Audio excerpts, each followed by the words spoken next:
Well, good. I'm very pleased to welcome everyone to the annual CARA meeting, the virtual CARA meeting for 2020.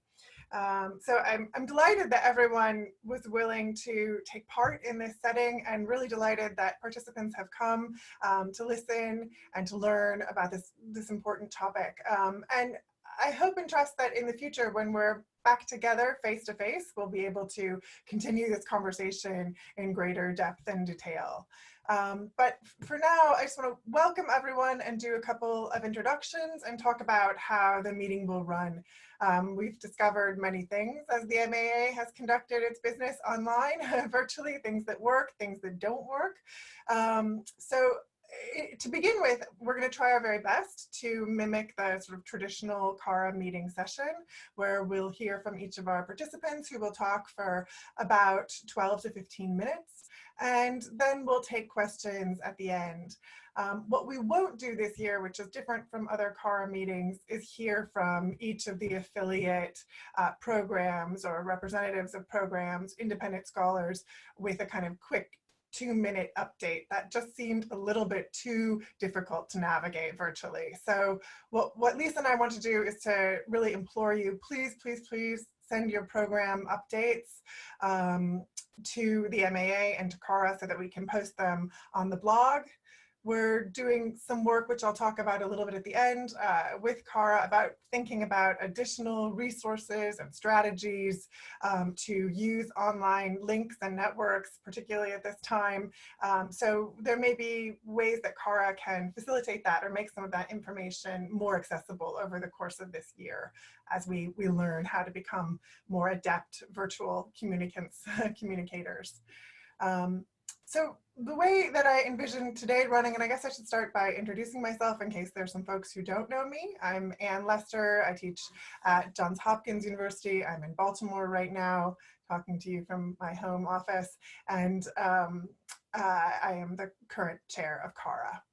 I will introduce the panel generally this year, and then I'll go through and introduce each of our speakers as they speak and offer their comments. And in part, I'm going to do this too because I know there's some people who may pop into the meeting for a little bit and then pop out, and so this way we can at least get a sense of who it is who's imparting their wisdom to us as we move forward.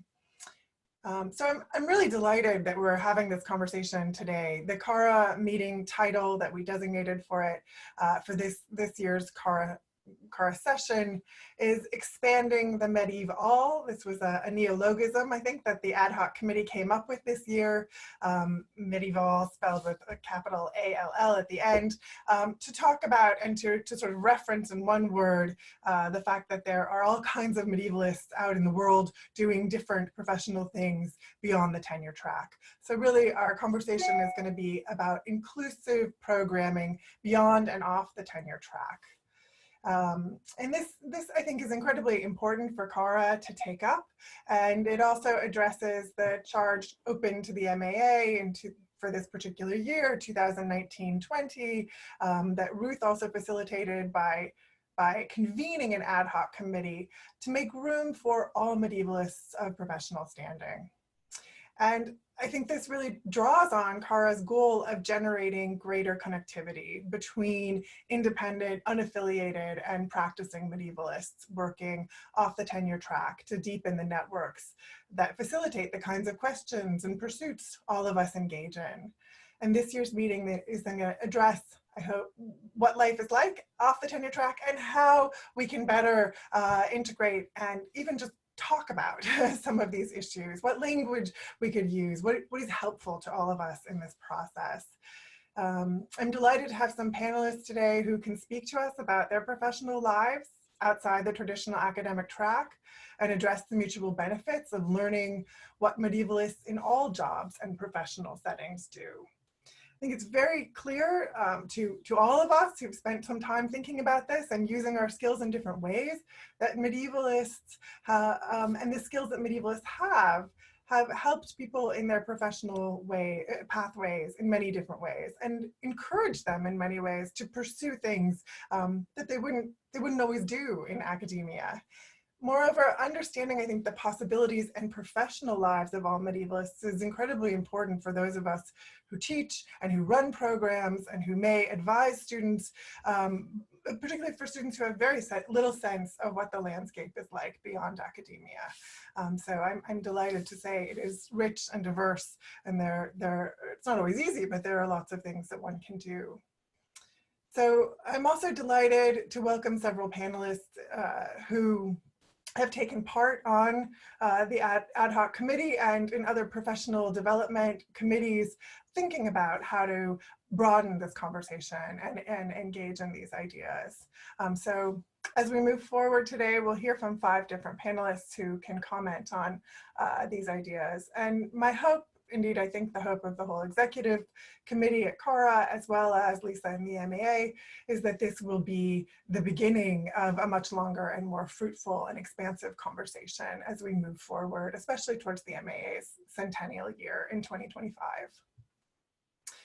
So without further ado, let me begin with our first speaker and introduce Marie Richards. And Marie, in a sec, I'll let you turn on your microphone. Yes, please wave to us. So Marie Richards retired from the Senior Foreign Service of the US Department of State in June 2019, so just recently. She joined the State Department in 1992 after having received a PhD in medieval history from UC Berkeley and completing a 2-year junior research fellowship at Wolfson College, Oxford University. During her years in the Foreign Service, Marie served overseas in Pakistan, India, China, and Afghanistan, and her last overseas tour was as Consul General in Peshawar, Pakistan. In Washington, she served in the Bureau of Political Military Affairs as Principal Deputy Director in the office responsible for NATO policy in the Bureau of European Affairs, and as the Director of Afghanistan on the National Security Council staff at the White House. Her last assignment at State was as Deputy Counterterrorism Coordinator, a position she held from 2014 to 2017. And then from 2017 to 19, Marie was detailed to the National War College, where she taught national security strategy to senior field grade military officers, foreign service officers, and civil servants. And after her long career in public service, Marie has come back to medieval studies, and she is currently working on several collaborative projects. I'll just say really quickly, this is one of the most impressive and intimidating CVs I've ever had to introduce. And I'm so excited to hear your comments and your perspective, Marie. But today, she will start us off and talk to us about medievalists in the public sector joining the Foreign Service. Thank you. Yeah, I think I'm here as a case study of someone who left the profession entirely and is now taking steps to come back in bits and pieces. So you can see that I've spent 27 years doing something completely different. And that's why there's a question mark at the end of my presentation title. I hadn't really intended to put a question mark there. When I was first asked to speak, I thought this is great. I'll talk about the Foreign Service and this is a great matchup for medievalists. And then I thought, no, there needs to be a question mark there because it's so different that maybe it isn't a good fit. And it's something that individuals have to think about. But it's also, I'll get to this, if individuals do want to do this, there's a role for the institutions to support them. So I don't want to talk about the Foreign Service at length, but as you all know, it is the branch of the State Department where people go overseas and serve in embassies. The State Department is a little bit under stress right now. But if you watch the impeachment testimony, people like Masha Yovanovitch, George Kent, David Holmes, Bill Taylor, these are all people that I worked with.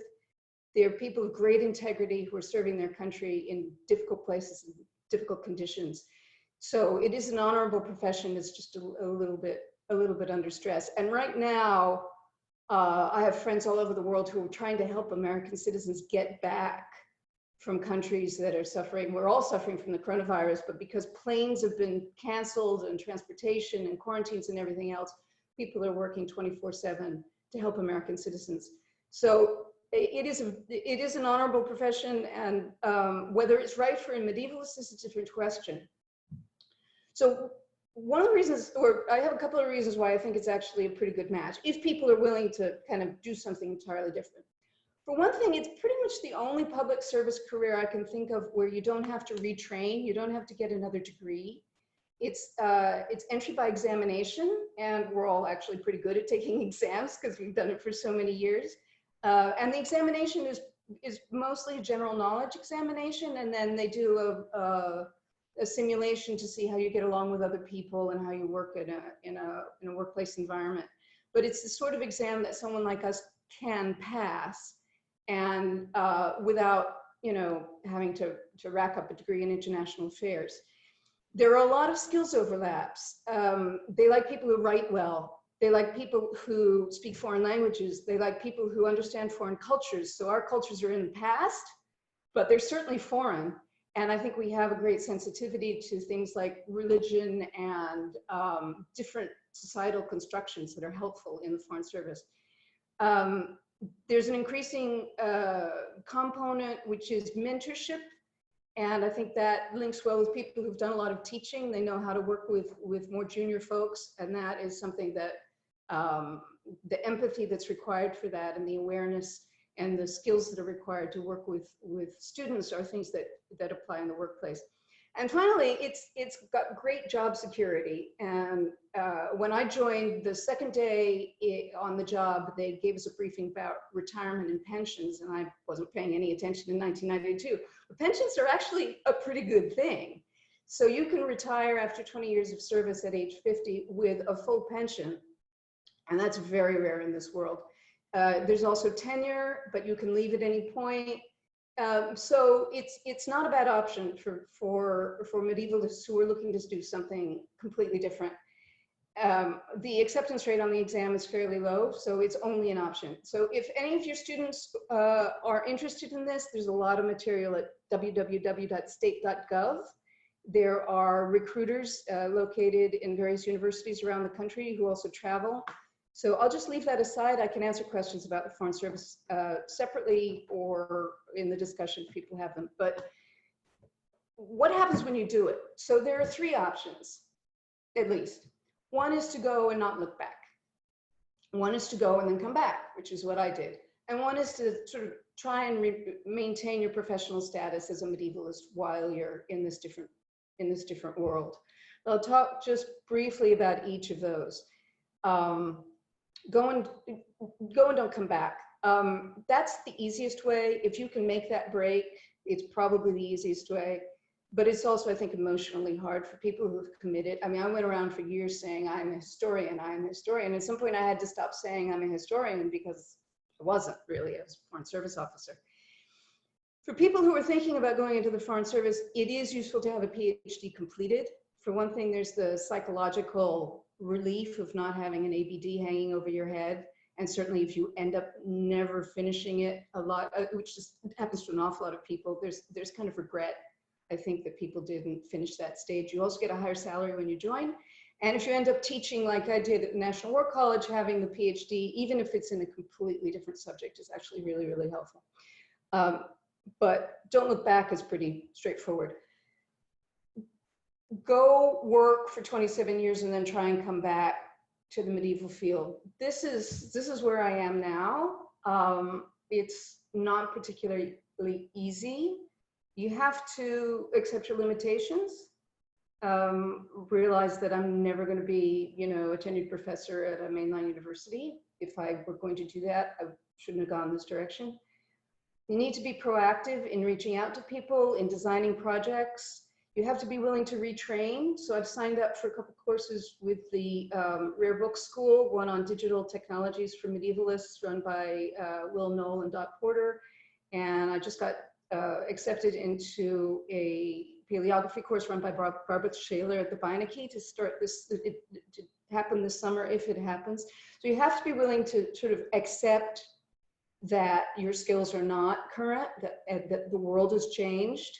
I'm trying to compile a reading list of what's happened in my field in the last 30 years so that I'm not completely behind. That's like really overwhelming. So you just have to, again, from a personal point of view, realize that or the way I approach it is that my professional life was as a Foreign Service officer. Now I'm coming back to my first love, but it doesn't have the same status that it would have if I had stuck with it the whole time. So that's the third option, is to stick with it. And I got to say that's hard. And I've talked to other people, and this is a full-time job. So there are people who get degrees while they're doing a full-time job. There are people who finish their PhD. There are people who do online courses. You really have to be committed to it. That said, digital technology, I think, helps a lot. It was not available in my day. I think if you plan ahead, you can get to that a little bit, but you can set up projects that you can do ongoing on a sort of part-time basis. There are jobs that are not as demanding. There are jobs that are really truly 9-to-5 jobs, which people also take if they have kids to take care of. You can take an leave without pay for a certain amount of time, although that's a little bit painful.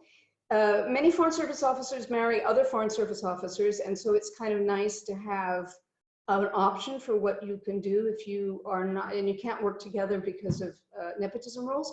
So there may be times when you really want to have an alternate profession to fall back on for a year or two. You can do a lot with digital collections. Anyway, so it is possible, but it's hard. And I think this discussion today is going to talk a lot about what you can do if you're in that situation, or what your students can do if they're in that situation. I'll just offer a few suggestions, particularly for that, and also in terms of institutions for those who want to come back after a gap. For the individual, if you're advising students who go this road, either for the Foreign Service or for anything else that's radically different, I would suggest that they really take some time to get themselves organized before they start their new job. So they should build a network of like-minded scholars working on similar projects, so that they can do online transcriptions and online translations and other sorts of collaborative things where everybody puts together a piece. It's difficult to do it if you're already out. It's difficult to find people who are willing to welcome you in. So the more one can do that while they still have those connections, whether left over from graduate school or from the institute they're at or the university they're at, the better. It's useful to identify a project that you can work on remotely or part-time that can be, all the things, just sort of get it in place and for the first few years, and then that will presumably grow. If it's fruitful, it will grow on its own. But if you don't do it and then you come back after a while, you really have to rebuild all of that. For institutions, I think the single most important thing, and I'm sure you will talk about this today, is affiliation. So when I've thought about writing articles and I've thought about how I would describe myself at the bottom, yeah, I had these degrees, they were a long time ago. And, Marie Richards is a retired member of the Senior Foreign Service. Well, that doesn't have a lot of credibility. So some way to give scholars credibility for when they want to publish, for when they want to compete for grants or anything else would be incredibly helpful. And also it gives them a community. So I would suggest, maybe it actually doesn't work, but I've done some stuff in Chinese studies as well. And the Fairbanks Center at Harvard, Fairbanks Center for Chinese Studies, has a category called Associates in Research. And there are a lot of people who self-identify as independent scholars. It's intended apparently for people who live in New England who want to come to Harvard to use the facilities. You have to pay a fee, but you're allowed to use the library, but you're also invited to events, and independent scholars can give talks or give papers. And it's a way to keep that community. And there may be something like that out there for medieval studies that I just haven't found yet. But if you're an institution that has a community of people and you can open the door a little bit broader to people like myself or people who had been in your community and then left it, I think that would be the single most important thing. Institutions and people who are working with someone in a full-time job elsewhere need to recognize that the work pace will be slow. that people are not going to have a lot of time. Projects are not going to be completed quickly, although again, they might have a couple of months when they can work intensively on something. So that's sort of what I've drawn from my experience. I'd be happy to talk about it in more specific, but I think the other people in the panel are actually going to have more ideas for how we can develop these networks that I've mentioned. So I'll stop here. Great, thank you so much, Marie. That was incredibly helpful, provoked lots of questions, I'm sure for myself and others. And yeah, it sets us on a great footing as we go forward. Let me make one other announcement to the participants or attendees who are listening. If, as you know, we listen to these different presentations, or you came to the session with questions and you want to email them to me, I'll just quickly share my screen. I think I can do this. Let's see if it went away or not. Please email them, I think this will work, at my email address, alester5@jhu.edu. I've already fielded a few, and I'm happy to continue to field questions, and then we'll essentially take them at the end and open up the conversation that way. Great. Let me see, I'm going to try and unshare my screen. Thanks everyone for patience with me as I fumble my way. Good. Well, let us turn then and hear from our next speaker, Alison Walker.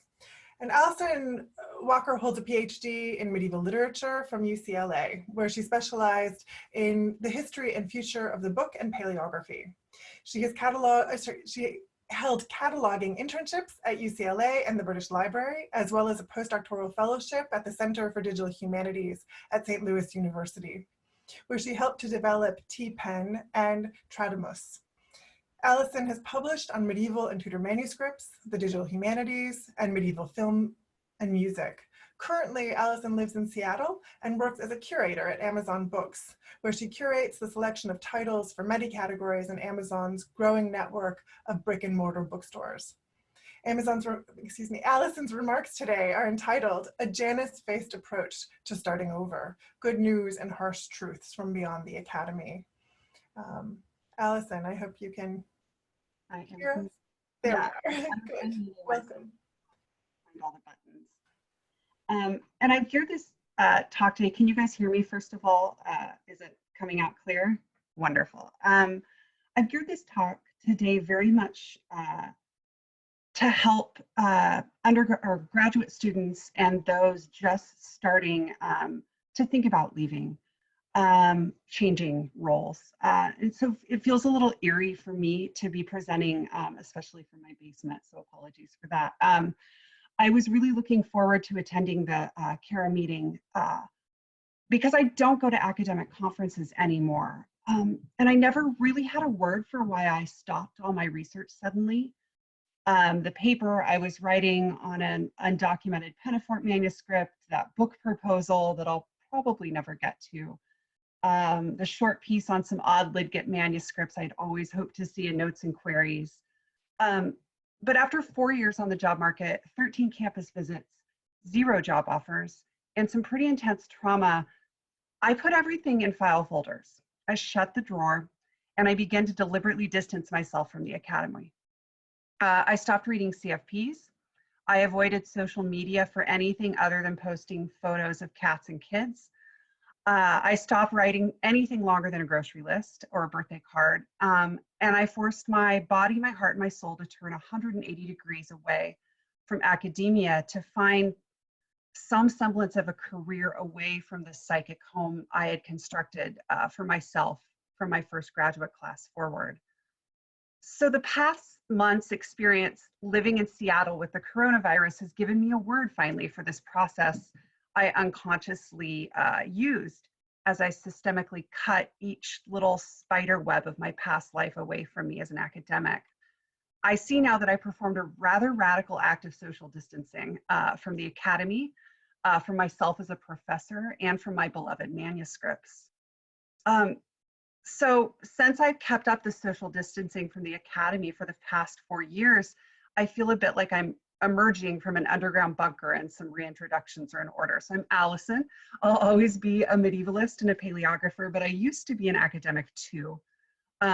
Although today you can find me, as Anne said, working at Amazon. I realize now in retrospect why I chose to distance myself from everything I knew. I'd been a successful budding academic, but the profound failures I felt on the job market had buried themselves incredibly deep into my psyche. And the overwhelming sense of failure that I felt had sunk into my bones in such a way that I really couldn't escape it. I felt that I had failed my advisor, Chris Baswell, who had put so much effort into getting me to UCLA and ensuring my success once I got there. I felt I had failed my mentor, Richard Rouse, whose grumbly but firm presence had helped me to develop and nurture my passion for paleography. I felt I had failed my family, who really never quite understood why I didn't just get a job after college, like everyone else did. And ultimately, I had failed myself, the person who wrote job talks and prepped for MLA interviews while rocking a 3-month-old who never napped, and who refused to put down roots in Seattle because next year was going to be the year that we left for my career. So social distancing from my own life as a medievalist made me feel safe, and closing the doors to my own life formed the most rudimentary of foundations around myself as I tried to begin anew. Social distancing gave me control over a rather hopeless situation in which I had none. And as we begin to open up the doors more to medievalists who've left the academy, it would behoove us to understand that opening these doors and walking through again can be a negative experience and frankly traumatic. But many scholars who have found a home in an alternate industry, myself included, understand all too well the feelings of shame, jealousy, and sadness that are wrapped up in job finding, and also once you leave academia for another field. And we understand the importance of being part of the discussion to help job seekers and to normalize post-academics at places like the Medieval Academy and elsewhere. So once I made the decision to leave completely, to apply for jobs outside the academic sphere, to use something other than the Chronicle and MLA for my job search, I really honestly had no clue where to begin. I knew exactly how to apply for an academic job, but I was completely lost as to what an informational interview was, how to format a resume, and how to engage with the world beyond the academy. As I mentioned, I no longer lived in Los Angeles, but instead in the Pacific Northwest, and I didn't know that there was a career service for graduate students available to me at UCLA. In all the emails my department sent about the job market, there wasn't a single one on what to do if you didn't get a job.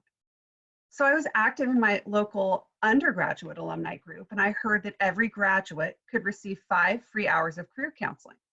So even though I had graduated from Scripps over 10 years prior, I contacted career services and asked to connect to a career counselor. After my postdoc working on TPen, which is a software application that aids in manuscript transcription, I knew I enjoyed working on a cross-functional team and advocating for user experience. I'm not a coder, but I'm good at translating developer speak into everyday language. And more importantly, I understood how to work with developers creating a piece of software that was user-friendly. All the time I had spent imagining how readers engaged with books, combined with working on developing an actual piece of software, had given me my first clear path outside of academia, because I could anticipate how users were going to interact with an object, be it a physical one or a virtual one. I knew I wanted to work with books. That has always been a given for me. So my broader goals were to break into the user experience field, and Seattle's a pretty good place to do that. So with this to go on, I worked with that career counselor on developing a resume to fit this type of role, and I looked at job ads from local companies. But understanding how a non-academic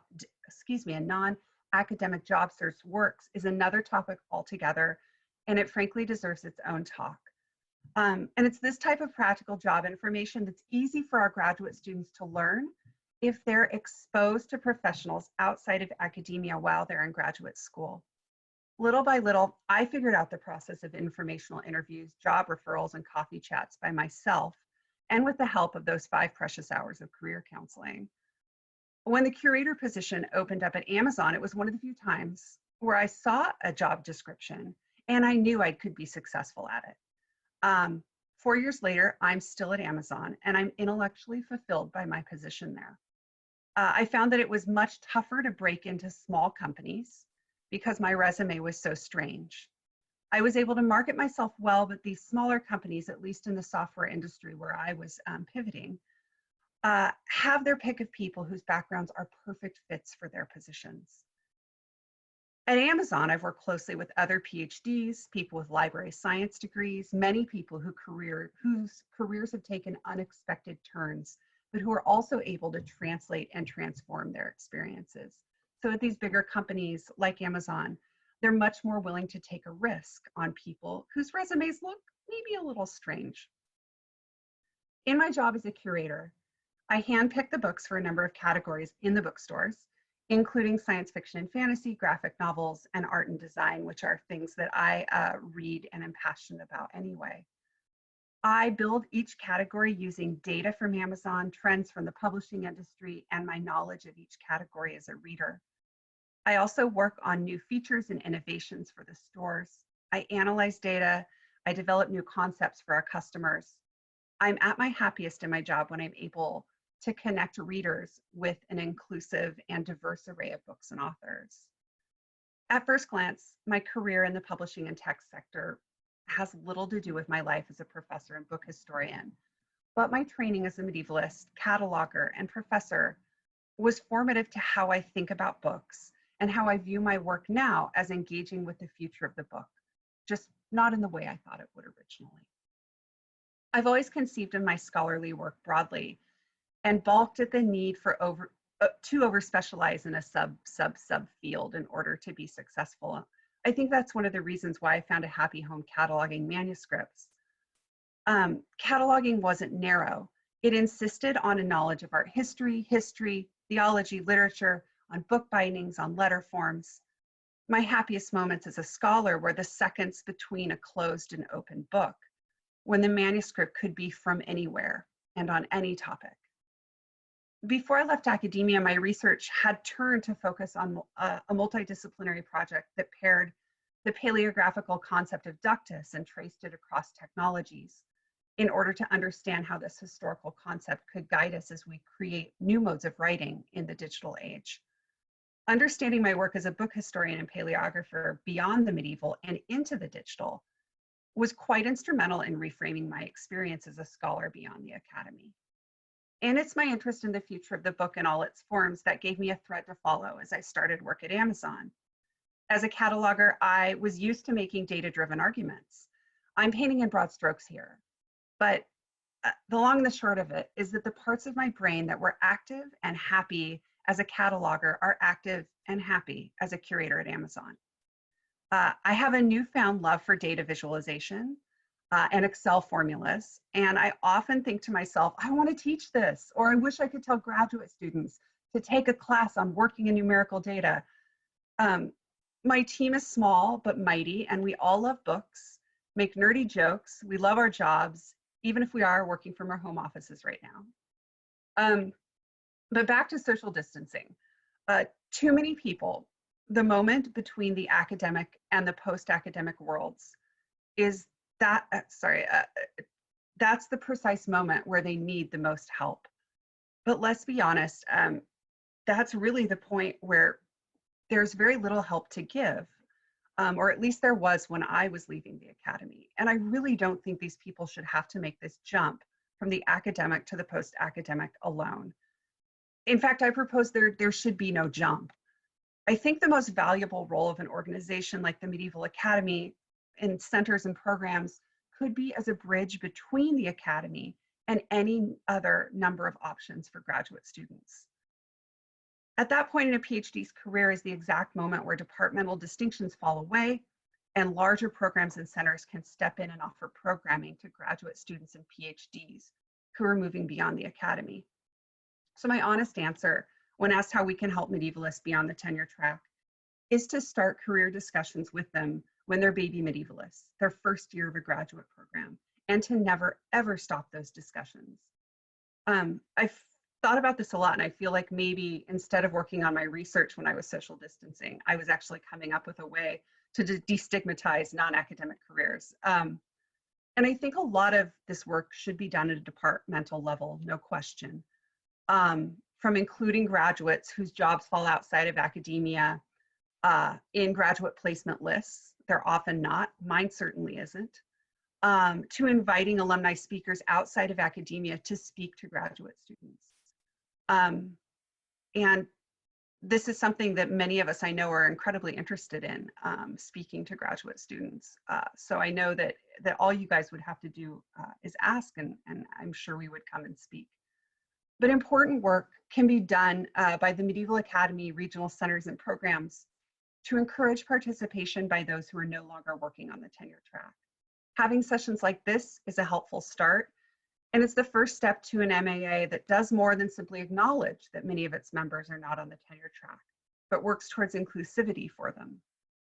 But for me, I believe that we as an organization need to focus on the next generation of medievalists with careers beyond academia and work toward becoming one of the much needed bridges between graduate students and postgraduate life.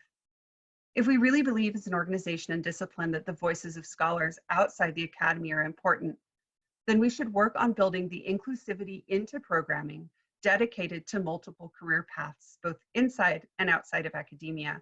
Doing so begins to undo the stigma that academics only look for jobs outside of academia when they can't get one inside. If we start inclusive programming early, focused on graduate students and multiple career paths, and if graduate students see examples of PhDs outside of academia participating in conferences, panels, plenaries, with these different experiences seen as a valuable part of academic culture, the foundations to that bridge are already built. So I know this is going to sound heretical when I put my whole talk around the concept of social distancing, but maybe we should stop. I did it so I could rebuild myself and distance myself from a discipline that was my whole entire life, but couldn't be my life any longer. For me, and I think for many people to whom their discipline felt like a part of their soul, this distancing is an attempt to heal. But what if, at the beginning of their careers, grad students were taught to imagine their future career as a professor as just one of many possibilities instead of the only possibility? What if they were helped by a professional advisor and a career counselor and created a resume at the same time they created their first CV? What if that professional advisor and career counselor met to discuss just how wide that graduate's future might look and just how many fields could be of interest, offering classes outside their discipline, internships, volunteer opportunities? What if the type of social distancing that I did doesn't need to happen anymore? What if we replace the trauma of not being a professor with the possibility of being something else altogether? And these are big dreams, to be sure, but I would rather at this point dream big, since there are so many scholars whose voices we are losing when they're forced to choose to be either inside or outside the academy. Thanks. Great. Thank you so much, Alison, for your honesty, bravery, and for these really wonderful suggestions, which I think we will definitely pick up more in the conversation as we move forward. And I just want to remind attendees who might be listening that if you have comments or questions, please do feel free to email them to me now or towards the end. I know we'll open up the discussion probably amongst ourselves, that is the panelists and presenters, and then I can essentially pose or ask on your behalf what questions are generated. And just again, my email is alester, ALESTER 5 @jhu.edu. Great, thank you. Well, so our next speaker is Kavita Mundan, who completed her PhD at the University of Oxford in 2010. Since then, she has held adjunct positions at Georgetown University, George Washington University, the University of Maryland, College Park, Southern New Hampshire University, Simons University, and MIT, where she's currently a term lecturer in literature. Her first book was published in 2012, and her work has appeared in Viator, Shakespeare, Medieval and Renaissance Drama in England, Critical Survey, the Journal of Fandom Studies, Quarterly Review of Film and Video, and a range of edited volumes. and she has today slightly tweaked her title and will speak to us today as or about being a scholar in limbo. So Kavita, welcome.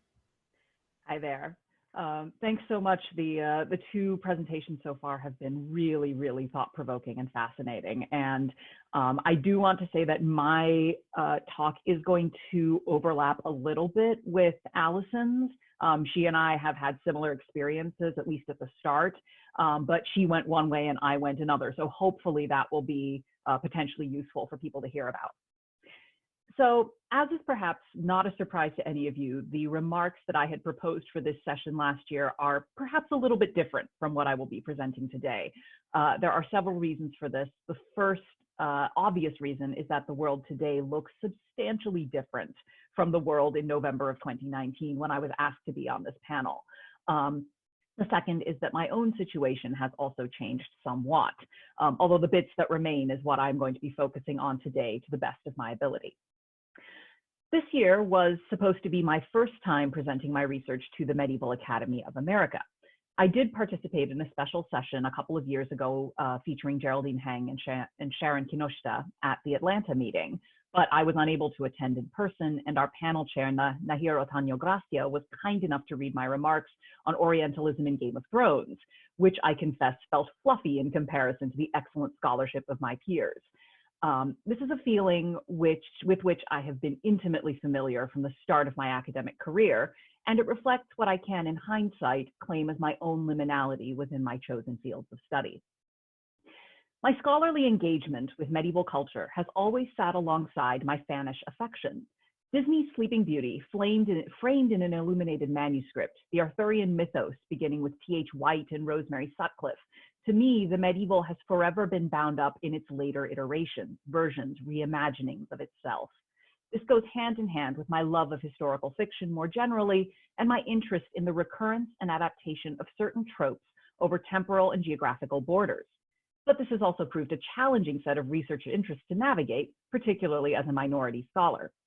My primary medieval focus is on the 15th century itself, a period uneasily claimed by both early modern and medieval studies, and neither at the same time, derided in English at least as a wasteland of sorts, yearning after the beauties of Chaucerian poetry while not quite reaching towards the brilliance of the Elizabethans.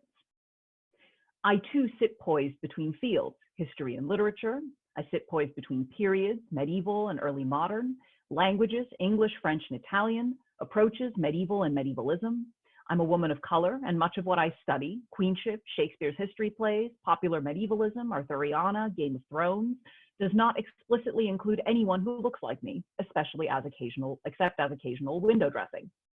I found those characters in the interstices, and engaging in fandom gives me the ability to bring them to life for myself and for a tiny community of like-minded readers.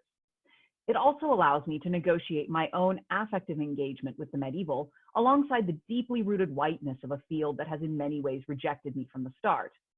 My choice to combine fan studies and medieval studies, furthermore, gives me a different perspective on medieval studies that steps outside the established canon to offer new ways of reading and engaging with texts. If we are to restructure medieval studies so that white male perspectives are no longer automatically centered, multiple reading modalities may prove useful in that project. More practically, part of what has made my career, such as it is, possible is the surprising network of connections that I have found simultaneously as an academic and as a fan. So I will start quite a while back. Walt Disney's Sleeping Beauty from 1959 is, even within the context of other classic Disney films, an ode to medievalism, pairing images clearly inspired by illuminated manuscripts with a lush score adapting the ballet of the same name by Peter Ilyich Tchaikovsky. At the age of 3, I had the prologue memorized, and it is probably still my favorite Disney film to date, flaws and all. Over the years, I progressed to Lerner and Loewe's Camelot, and from there to the wild world of Arthuriana. I read stories about Joan of Arc and Anne Boleyn, who is not medieval but adjacent and also relevant.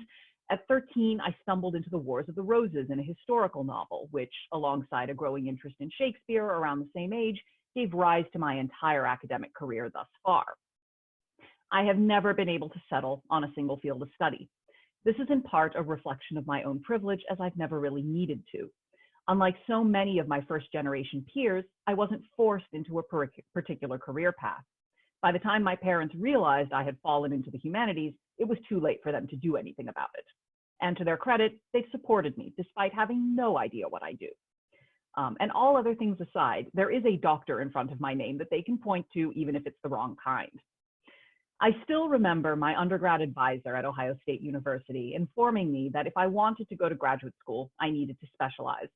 Much as I respect and admire him, I never took that advice. My undergrad career focused on romantic engagement with the English Renaissance. My MPhil expanded that to look at the French Romantics. And then for my PhD, I made a full reversal and dove headlong into the 15th and 16th centuries, retrained myself at least as half a medievalist, and fought tooth and nail to get my thesis finished. A week after my viva, I attended the 2009 MLA conference and saw just how few jobs there actually were. This was right in the wake of the 2008 financial crisis, so we all know what happened then. For most of the next decade, I was, to varying degrees, on the academic job market. Out of the hundreds of applications I submitted, I had maybe 5 interviews, 1 campus visit, no job offers. Also over that decade, I amassed a publication record that was objectively competitive with any of my peers on the tenure track, only I did it with sporadic, unpredictable support from various institutions where I worked as an adjunct. I'm tremendously grateful to those institutions. They did not need to support me, and probably up to that point they hadn't. But a number of them have chosen to, and I am very grateful to them for this. I wish that was more the norm than it presently is. While writing my PhD thesis, I also wrote hundreds of thousands of words of fan fiction. This is a confession, I make it freely. One of those stories, a character study of the Duchess of York across the entirety of Shakespeare's first history tetralogy, helped me to a breakthrough on one of my most difficult thesis chapters. Another, written for the BBC's television show Doctor Who, incorporated a variety of 15th century sources that I had been analyzing, cited them using tongue-in-cheek footnotes, and eventually became a paper I gave for the 2013 Pseudo-Society comedy panel at the International Congress of Medieval Studies in Kalamazoo, in a kind of acafandom Ouroboros. By then, I had stopped being afraid of the academic community finding out about my Spanish identity, and I had accepted that part of my skill as a scholar was actually rooted in Spanish practice, engagement, and love. This does not work for every scholar. Indeed, our field as a rule tends to shy away from admitting emotional engagement with our work, and there are infinite practical reasons for this. My emotional engagement with medieval and early modern studies has caused me an incredible amount of grief. Like Alison, I finished my PhD and found myself without a path forward. Unlike Alison, however, I did not socially distance myself from my research. Whether or not this was a good decision remains to be seen. I persisted on the academic job market. I did try to find jobs outside of academia, but my inability to let my research go meant that I wasn't quite able to commit to a non-academic path in a way that might have actually gained me a non-academic position. So I have ended up spending the past 10 years as an adjunct, moving from institution to institution, attempting to find permanent positions and perpetually failing in those attempts. As we all know, this is partly because the job market itself has been shrinking considerably. And as all of us are very fond of saying to our own students, this is not your fault. This is something that happened to you. This is not something that you did. But it's very, very difficult, as we all know, to let go of the idea that academia is supposed to be a meritocracy and that the people who succeed are the people who deserve to succeed. There has been obviously plenty of virtual ink and physical ink spilled on the topic of leaving academia. What does that mean? What do we lose? What does the community lose when these people leave? And one of the things that has surprised me in particular during these past several weeks, as we've been dealing with an unprecedented crisis on our hands, is how many of the things that I might have wanted 5, 6, 7 years ago are suddenly available. virtual conference attendance, like what we're doing right now, for those of us who can't afford to make it to conferences and be there physically. Virtual teaching for those of us who don't want to drive 2 hours from one campus to another. And the kind of flexibility that allows those of us who have children to handle those responsibilities while also still feeling like a member of a scholarly community. I had been feeling that community much more strongly within Spanish circles for many, many years. And it's only been in recent years, maybe the past 2 or 3, that I've started getting a similar sense from the academic community. It could well be that I was looking in the wrong places, but that is certainly the experience that I have had. I don't necessarily have too much more left after this point. I'm hoping that that people might have questions and that the conversation can proceed along from there. But much like Alison, I've spent quite some time grappling with what it means to be a medievalist. What is that? What I should do with that portion of my identity, and how that portion of my identity ends up getting negotiated with other aspects of who I am. So I suppose in terms of practical solutions going forward, a lot of things I would suggest are already in place. The things that I mentioned before, virtual conference attendance, virtual teaching, those are kinds of inclusivity that I don't think we necessarily all thought about before this situation made it so that we didn't have another choice. And I hope that once the pandemic is over and once we're able to sort of move back into a sense of normalcy, that these connections that we've forged and these practices that we have put in place can continue. And that, I think, will make it considerably easier for those of us who are not able to participate within traditional scholarly circles. That will allow our voices to be heard, and even to open up the floor to those of us who have never been in academic circles. I know plenty of people who participate in medieval fandoms who are incredibly knowledgeable and who love to do research, but they don't have graduate degrees. They didn't go to graduate school. And it would be nice to have some of those voices included in in our conversations as well. So with that, I will conclude. Thank you.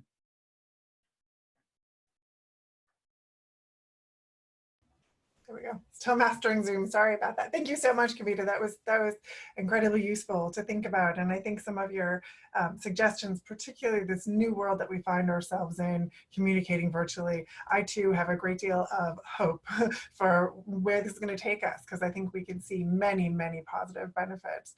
So I'm sure we will return back to that point. Thank you.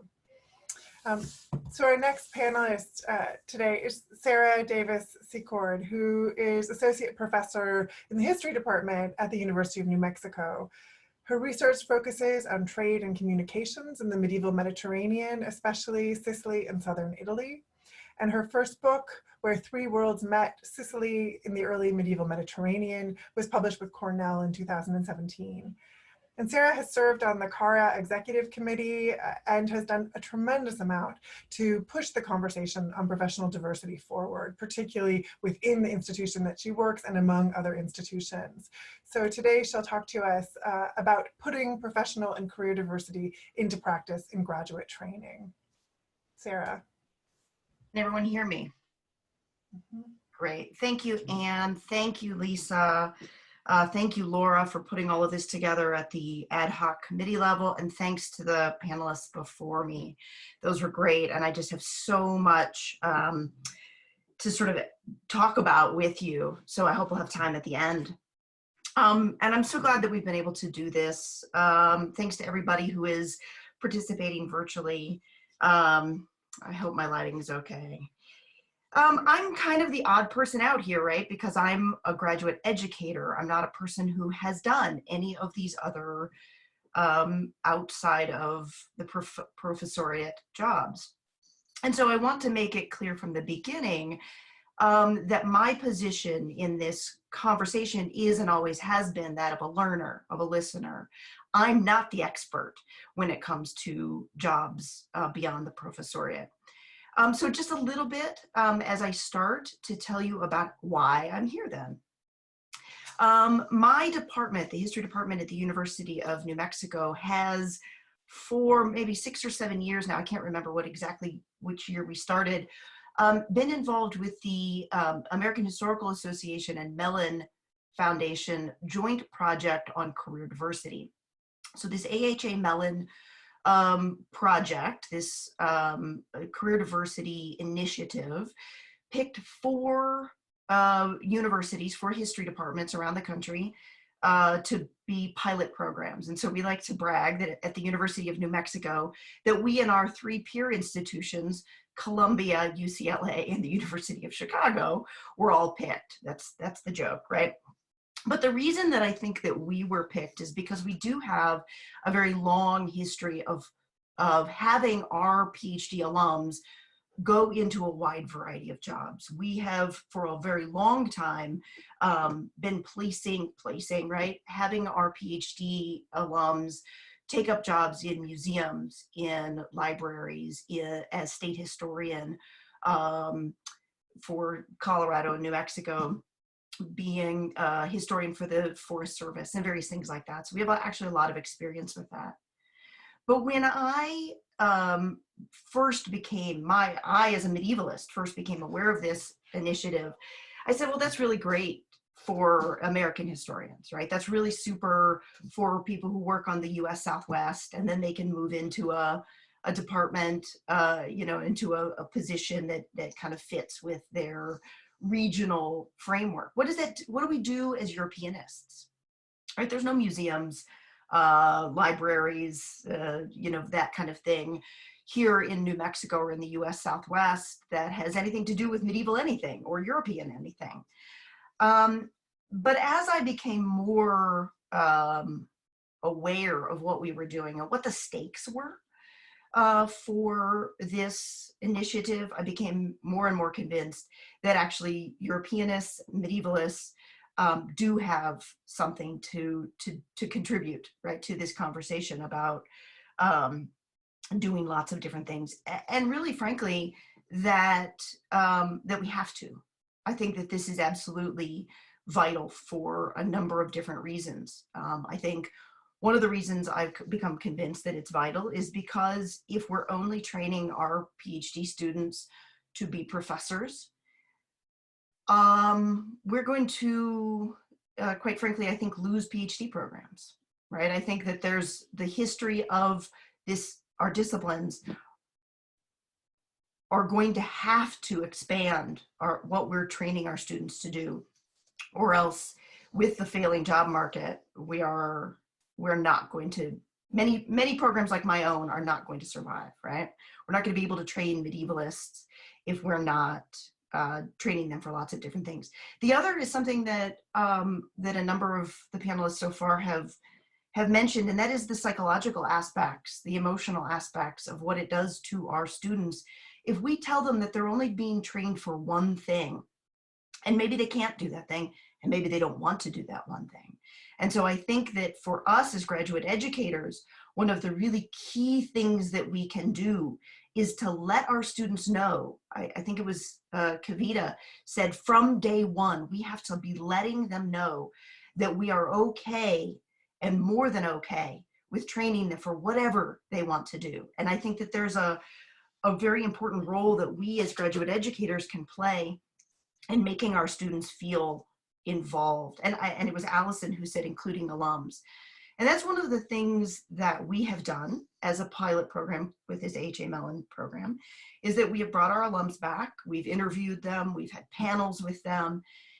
And so a lot of what I'm going to share, I just have 3 kind of basic points that I want to share. Many of those things come out of this experience and actually come out of listening to our alums, listening to what they need and what they do in their careers that they learned from their PhD program. So I have 3 points based on this.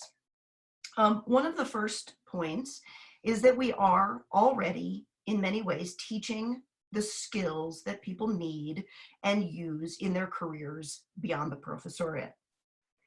We have found in many of the alumni workshops and alumni retreats and alumni in residence and alumni surveys that we have done that they all stress, and we ask them directly, they all stress that yes, the skills they learned in their PhD in writing the traditional dissertation are being used in their daily lives, in their work, whatever they're doing. We've asked them directly, do you wish you did a different type of dissertation? And they've all told us no. All of our alums have said no. They stress the value of the skills that they've learned in, just their classroom, in their skills, and the regularity with which they use the skills that we teach in graduate education, like synthesis of large amounts of material into coherent narratives, forming and supporting conclusions from sometimes sparse evidence. And we medievalists are good at that, right? The analytical interpretation of diverse types of data, contextualization of data within broad frameworks, and communication of those conclusions, both orally and in writing. So the very first thing I want to stress is that in many ways we are teaching those skills. I think that I want to make sure that that everybody understands. I am not just saying transferable skills, blah, blah, blah, right? Because I think that there is some danger to saying to our students, you're already learning and we don't have to do anything different. I think we do have to do different things. And I think we have to frame our conversation somewhat differently. And I think we have to make it clear the ways in which we are A, accepting, and B, training our students for these wide variety of careers. And I think that there are a number of different ways that we can do that without creating added burdens on either professors or students. Because the thing that no student wants to hear, I've heard this again and again, no graduate student wants to hear, great, do your graduate program and then also do this other stuff, and then you can be trained for another career. Nobody wants to do that, and professors don't know how to do that. Many of us have never done anything besides just this, right? And so I'm not saying, oh, all of our skills are just transferable and just get on with yourself. What I'm saying is that we need to make active choices about the way that we talk about what we're doing. And there are some ways that I think we've identified at UNM that are tweaks, reframing of what we do. And some of those things are more of an emphasis on short form writing, more of an emphasis on writing for different audiences. So for example, write a book review for an academic journal and write it, same book, right? Another book review for the local newspaper or for a blog.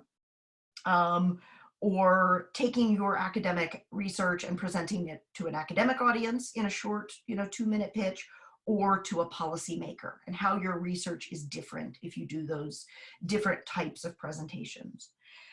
There's a number of different things like that. And I'm going to try and share my screen here. Let's see if I can do this. Is it this?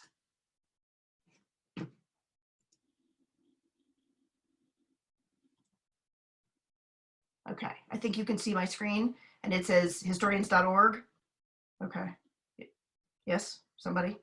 Okay. Okay. I can't hear you, Anne. Does it say, are we at historians? Are we at the? It's the AHA website. Perfect. That's what I want to show. Thank you. Sarah, I just tweeted this out also from the AHA website. Excellent. Thank you. Excellent. So I want to show you, I know many of you participants are not historians, but I am, so I'm just going to show you what I know. If you go to historians.org, you don't have to log in as me or anybody else, but you can go to jobs and professional development. And the third thing in the drop-down menu is career diversity for historians. And there's a whole lot of resources right here. There's resources for students, there's resources for faculty. There are a lot of different links. And the AHA Mellon, and so therefore my experience with this conversation focuses on these skills that we teach and that our students need. Communication, collaboration, quantitative literacy, intellectual self-confidence, that is the ability to kind of quickly on the fly come up with something new, which we all do. and digital literacy. And if you keep scrolling down, you'll find all kinds of syllabi, assignments, workshops, and various things that we have made available. If you keep going down, however, to programmatic resources, you'll see that UNM's history department itself came up with a resource guide. If you click on that, it'll take you to this external link, that is to my department's webpage. If you go to history.unm.edu, you'll see that we have created a resource guide. We're gonna get a better link up to this. If you go to just our history department, right, just history.unm. Right, there we are. Look at all the great things we do. We're awesome. You'll see that there's a career diversity tab over here, and we're gonna have this put up here. Just there'll be a link that says handbook. But I wanna show you what that handbook is. There's a link from this news. Can everybody see this? Whoops, don't look at my, okay. Can everybody see this? We have created a 56-page handbook of our experiences here, and this is freely available to everybody. And it gives you a sense of, it kind of walks through what we did as a department, how we implemented the program, how we've done alumni outreach, things that we've learned were easier and harder than expected, and then some resources. And this is where I want to move to my second and third points. Is it okay if I unshare this now? How do I unshare? I think at the very top, Sarah, if you go to Yeah. the very top, it'll give you an option. Oh, thank you. Mhm. Okay, thanks. Okay, so my first point was many of the things that our students need, we are already teaching them, and we need to reframe the discussion and tweak some of the ways that we do it. That is not to say that this is easy, but I just want to make clear again, we are not trying to ask our students to do, or our professors to do a whole extra burden of work to train our students for these things. So we have to kind of find this way to make it not quite so hard, not quite so burdensome for anybody. And so that brings me to point number 2, which is we need to recognize the things that we as graduate educators cannot necessarily give our students. If, like me, you as a graduate educator have not done any of these other jobs, you may throw your hands up and say, I don't know how to do this. I don't know how to train a student to work in an NGO or in public policy or as a curator or whatever it is. And so one of the most important things that we worked here to do, and I believe other pilot programs did, was internships. And we used some of our money from the AHA Mellon initiative to create paid internships for our students. And please let me say again, paid. These have to be paid internships. We cannot be asking students to take on financial burdens to do these extra internships. If we believe, and I think we often forget, that being a TA or an RA is an internship, right? It is training a graduate student to run a classroom, to grade, to deal with students, to lecture. We need to remember that's one type of internship, and we just do that as a matter of course in our graduate educations. But not all students need every semester to be in that type of an internship. Many of them need to have these experiences outside of a university classroom setting. And so if we can find, and this is the big if, right? If we can find the resources on campus or off campus to make paid internships available to our graduate students, that will go a long way to supplementing the things that we don't as professors know how to teach them. During the AHA Mellon pilot program, when we had the money to do this with our graduate students, for example, several of our PhD students got internships at the local edible magazine, you know, that magazine that you pick up at Whole Foods or wherever about food. They were working in a food history context. That has actually been parlayed by several of them into full positions at Edible Magazine as writers and editors of that magazine. And so this is that kind of an example. And again, if you go and you go to the history department's website and look at this handbook, we have descriptions of how we did these internships, how they were assessed, how we kept people on track and things like that. In the absence, however, of the ability to pay our graduate students to take internships off campus, I think we need to find mentoring for them. And we as graduate educators need to be willing to let go of some portion of our hold on our graduate students, especially if they tell us they are interested in other jobs besides being a professor. But maybe we need to do this anyway, right? Because I think many students will find themselves, as has been the conversation a lot in this situation, people scrambling after the fact to say, I wanted to be a professor, but I can't, and so I have to find something else. I think we should be training all of our students from the beginning for lots of different things. So ask for mentoring. Find somebody who does jobs that are of interest to our students and allow them to have mentoring from those people. That's my second point. My third point, very quickly, is that we need to use the campus resources that are already available. And I think it was Alison who said this as well. Use career services on your campus. Don't reinvent the wheel. If you're in a department and this is your very first attempt to start incorporating broad job training for your PhD students, you need to find other places on campus where there are resources, workshops for professionalization, graduate certificates, or transcripted graduate minors, and career services, right? You need to be able to cross campus work so as not to recreate the wheel.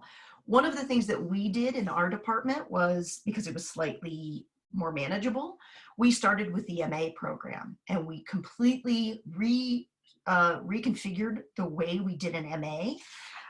We started by allowing MA students to take an exam option, a thesis option, or a transcripted minor option, allowing them to use for example, we have on our campus Women's Studies certificate and a Museum Studies certificate, and we allowed them to use those transcripted minors. That is, to get something on their transcript that says, I have this, you know, Museum Studies or whatever it is. And so interdisciplinarity and cross-campus collaboration are several of the things that are ways to do this without an added burden on professors or an added burden on students.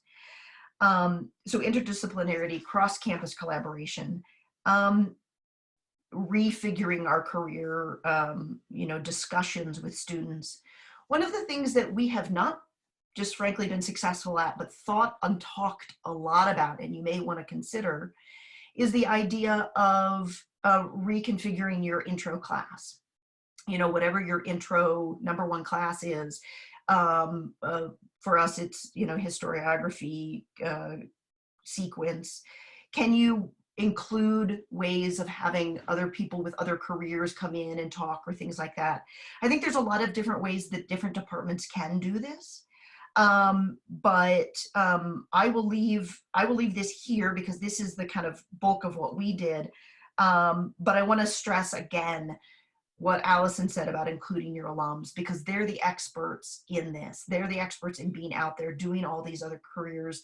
They can, and in many cases want to, be that mentoring for your students. So we have created a database of what our PhD alums do. And so if somebody is interested in one of the careers that one of our alums does, we connect them, and so they can be a mentor. Sarah, that was hugely helpful. Thank you. And I think we're all grateful to learn from your expertise, because you guys have been doing this for a while, and your handbook sounds incredible and incredibly thorough. Yes, So, very thorough. great. Well, I can see more people have joined us, so I just want to let folks know that if there are questions or comments, to please email those to me. I've posted, I think, in the chat section so that everyone can see my email address. I'll just quickly post it up once more and say it as well. My email is alester, Lester, 5 at jhu.edu. And questions have been coming in, and I've been compiling them, and I will just kind of ask them serially as they come in as we turn to the conversation in a little bit. I'm delighted to introduce our final speaker in this panel, but the person for whom we would not be having this conversation if it were not for Laura. She has been tremendously helpful to me, someone who tries to reach out, but I live mostly in my academic world. And Laura has an incredible network of scholars and people that she knows and has cultivated, and has been a dear friend of mine for many, many years, and collaborator, among other things. So let me say a little bit about Laura, and then Laura will tell us some from her experience, but also especially about what the ad hoc committee has done this year. So Laura Moriale is an independent historian whose research focuses on questions of language and culture in the medieval Mediterranean. She has worked as a researcher or instructor at the Catholic University of America, Rutgers, Georgetown, Fordham, and Harvard. Laura is active with the Medieval Academy as an incoming council member, as chair of the Digital Humanities and Multimedia Committee, and as a member of the CARA Executive Committee, and has served this year as the chair of the Ad Hoc Committee on Professional Diversity from the time that it was convened in May 2019 until now, when its charge has been completed in March of 2020. And today she will present the work of that committee and offer comments about its process and plans for the future. And her remarks are entitled, "Reaching Medievalists Beyond the Professorate, Best Practices for CARA Affiliates." So please, Laura. Thank you, Anne. I'm gonna go ahead and share my screen because I like PowerPoint. So let's go here and get ourselves there. There we go. All right, I want to start by thanking Anne, thanking you for considering this as something that CARA wanted to talk about, but also thanking all the attendees. Your presence here really demonstrates that we're ready and willing to start fostering a community that's open to medievalists of all professional standing, and that's vitally important for what we're trying to do here. Let me see how, there we go, okay. So my remarks today are going to fall into sort of three different categories. I'm going to start by giving you a little bit of a background on the work that's already been done. I'm going to speak just a little bit about the rationale, although I think that's not quite as important. I think we're all kind of on board here. And then I'm going to be very specific about the ways that we would like CARA to facilitate this kind of new sense of community, this new sense of thinking about who medievalists are and where the work is being done. So I'm going to go ahead and just start with a little bit of a background here. I'm not going to talk at all about the state of the profession. We've had sort of witnesses to that here. It's a conversation that we're all been very aware of. And the fact that medievalists are either by choice or by necessity working in a lot of different professional settings these days. Now, as Anne mentioned, last year at meeting in Philadelphia, at the meeting of the Medieval Academy in Philadelphia, the council came to a decision that they really wanted to acknowledge this shift in how our profession was going. And they put together this ad hoc committee that started its work in May and then kind of finished up just now. So we've just finished what we're doing. The committee was comprised of 6 people, 2 independent scholars, 2 people working in academic adjacent positions, and then 2 full-time faculty members. And I just want to thank the committee members. They were just fantastic, and they brought their enthusiasm and their génie to the work that was being done. Our charge was really twofold. First, to identify the unmet needs that we were seeing among medievalists who are working in all different settings, and then really to affect a change in our culture. And I think that's the most important part. It's the part that's going to be the longue durée of how our work plays out. Oh, I'm not, let's see. Oh, I'm not able to go forward. There I am. So since you're here and since you're paying attention, you might be thinking to yourself, well, why is this a good thing for me as a CARA affiliate? I'm at my job, I have my own students, I have my own problems, I have my own work I have to do, I'm dealing with my university. Why in the world is this something that I should care about? It's just one more thing for me to do, and I frankly don't have the money or the time to do it. And that's perfectly understandable. That's perfectly realistic in the times that we're dealing with right now. But I'm going to venture to say, without hopefully being too ominous, that we're really at an inflection point right now, not only in terms of our profession, but in terms of the health of a lot of the institutions that we've relied upon to have that medievalist work being done. And I think we need to think carefully about how beneficial it's going to be to cultivate relationships with medievalists who work outside of a university teaching position, not only for our students, as Sarah has just talked about, but frankly, for many of us, right? I mean, I say us, but many people who are working in traditional positions. What does your employment situation look like? What kind of on and off ramps do you have for your own career? And then finally, and I think rather fundamentally, to think about the future of our field. Where is that work going to be done? We need to rethink where the work of medieval studies is going to take place. I don't think it's going to be in those same traditional places in the same way that it has been previously. So I think now is a time we need to really think about that.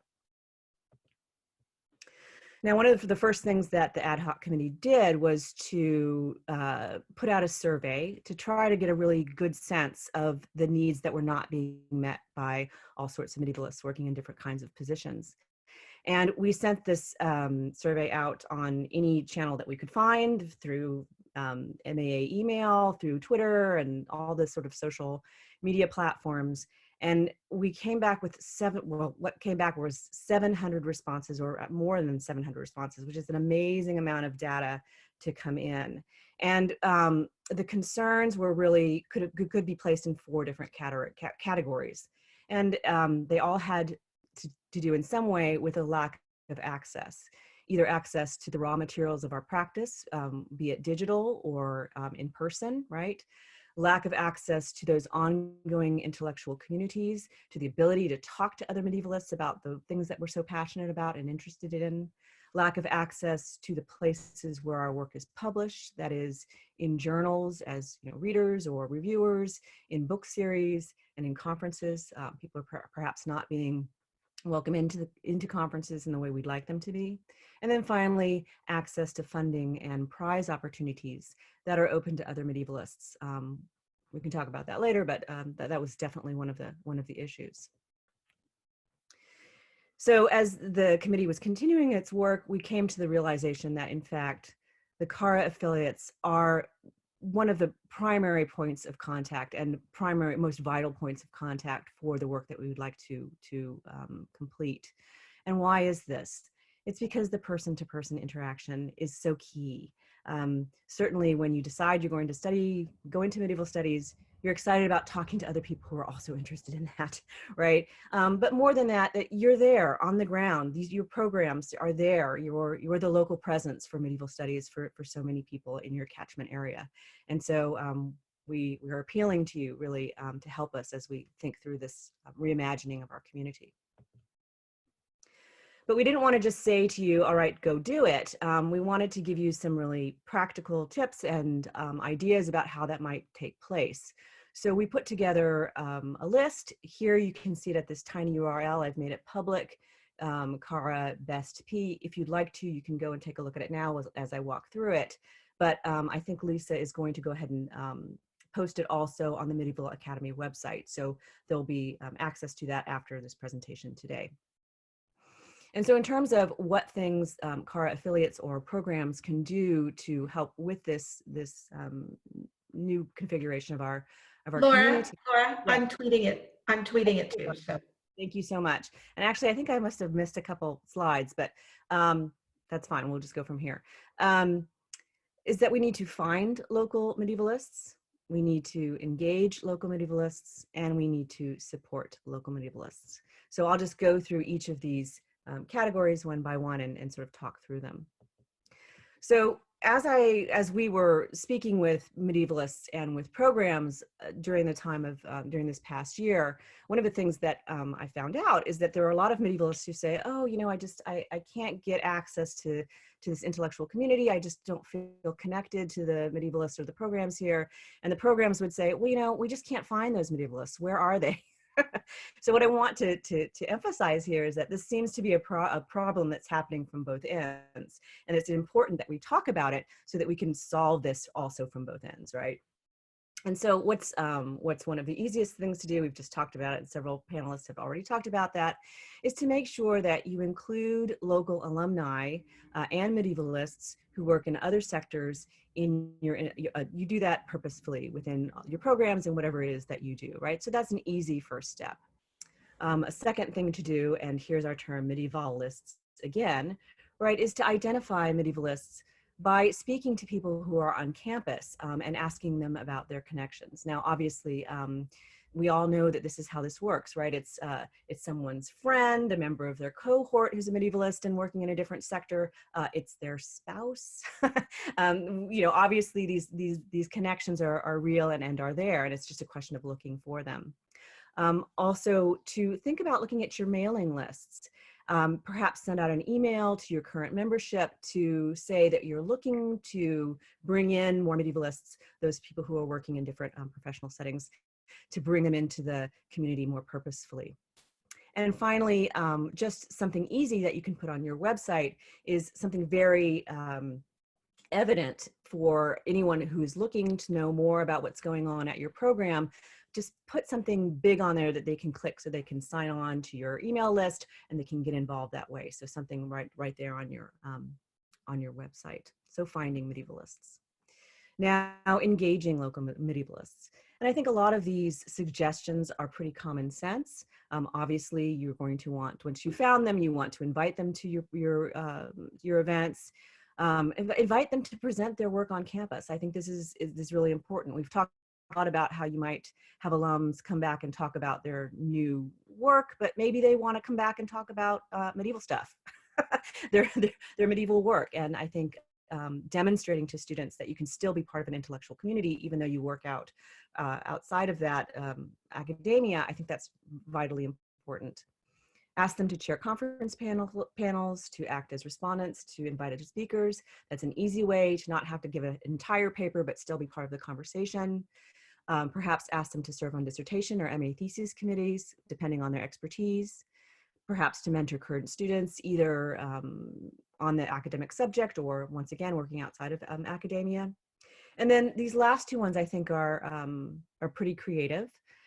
If you are indeed creating workshops or training sessions for your own students, you might want to establish broader eligibility requirements to see if you can bring medievalists in and participating in that way. And then finally, I think this is a great suggestion. I can't remember who suggested it. But to think about the students that you have in your programs already who maybe are coming to medieval studies as a second career. They're vital. They're just wonderful sources of information about the dynamic between the working lives of academics and the working lives of people outside of academia.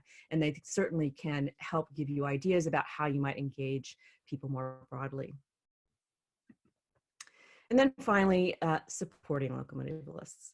And this first suggestion, I think is so important, is to discuss and cite the scholarship of people working outside of academia.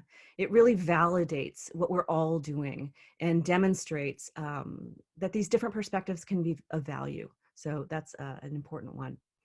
Also, try to include them in collegial academic work, that is asking them to, read a version of your article or refer students to them on particular points, bringing them into that conversation in a real way. Also on conference programs or in name badges, if you have an event, to think about really not always tying the person to the institution. I think we've been very comfortable with that for a very long time, but perhaps thinking about putting research interests or something like that, which demonstrates that people can do different jobs and work with an institution or not, and still be valuable participants in the conversation. And then this last one is a tough one. This is one that really is going to take a lot of effort and energy along the way, and we see that as not an immediate solution, but to advocate for broader access at university libraries, in digital resources, and funding opportunities for medievalists of all professional standing. And this is something that I think will be taken up more aggressively by the Medieval Academy as we move forward, but certainly if it can be begun, those discussions can be begun at the institutional level, at the program level, that will really help going forward. It'll be a topic that we have already talked about. And so what I want to say to you is that, and I think Lisa can chime in on this, is that this is now not a secondary priority for the Medieval Academy. It's really come up in importance. And the Medieval Academy wants to be there to help you in the ways that they can. Certainly, we had a conversation the other day about how the Medieval Academy can help you identify medievalists who are members who are in your catchment area. And you should really just be able to reach out and ask and quickly get a list of people who you might want to contact.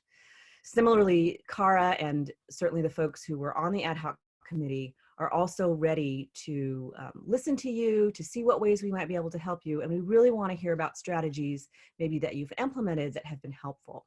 And then finally, obviously, speak among yourselves, right? Share good strategies, share things that have worked so that we can work together to have a community that's much more open and ready to both to benefit from what these folks have to say to us. So I'm going to say thank you and leave the floor open, I guess, for questions, however that's going to work.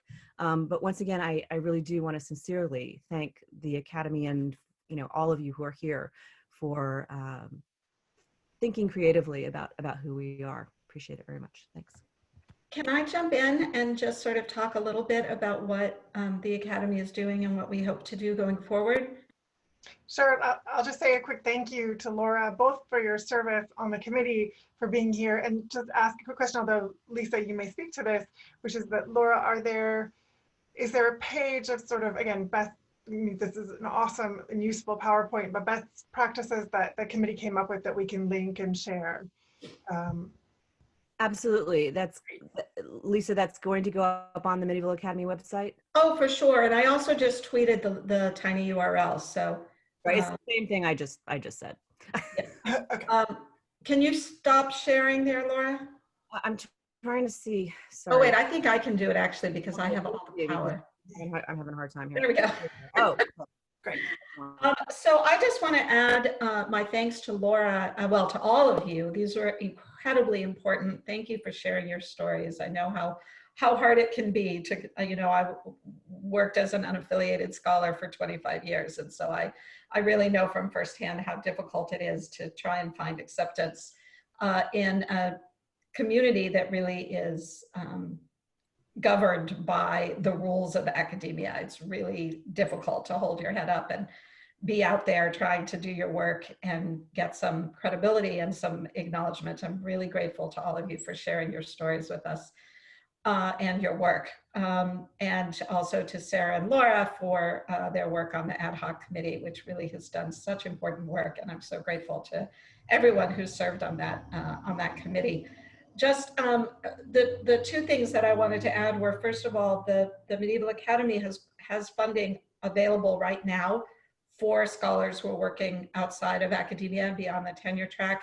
The Constable Awards are specifically for research by unaffiliated scholars, independent scholars, and also our travel grants are there to allow people without affiliation, without research funding, to travel to conferences to present their work. And then we also have the Belle de Costa Green Awards, which are specifically for medievalists of color and for those medievalists of color who are working contingent or who are in fiscally precarious situations or working beyond academia who need that support. So we do have some research funding out there already. We hope to expand that as soon as as soon as we get through the current period and are able to expand programming once perhaps the stock market has rebounded. Also thanks to the work of the committee, we now have this document. I tweeted out the tiny URL, so if you go to my Twitter at Lisa F. Davis, you'll see it there. And you can see these recommendations that the committee has put together for institutions, programs, departments, for how to reach out to medievalists in your area who you might not even know about, but from whom all of the students and faculty on your campus will surely benefit from having them as part of your community. It's very difficult to put the onus on scholars who already feel like they're outsiders. It's really challenging to put the onus on them to reach out to you and try and break in. It's much better if you can reach out to them and find them and bring them into your communities. Sorry, I think that's all I wanted to say. That's great. Thank you so much, Lisa. And I think, yeah, we are clearly going to amass a really important set of resources that I hope, and the intention in having this conversation is that there are resources that are useful for institutions and people who are leading programs at institutions, as well as people seeking institutional affiliations. I mean, that's the whole goal, is to bring us all together in this conversation. Well, I just want to say it's about 1:40 right now. The session supposed to run until about 2:15. We're not going to follow on with the typical announcements and sort of business meeting. Alas, we can't enjoy lunch in each other's company. But we do have a good amount of time to field questions. And I have some questions that have come in.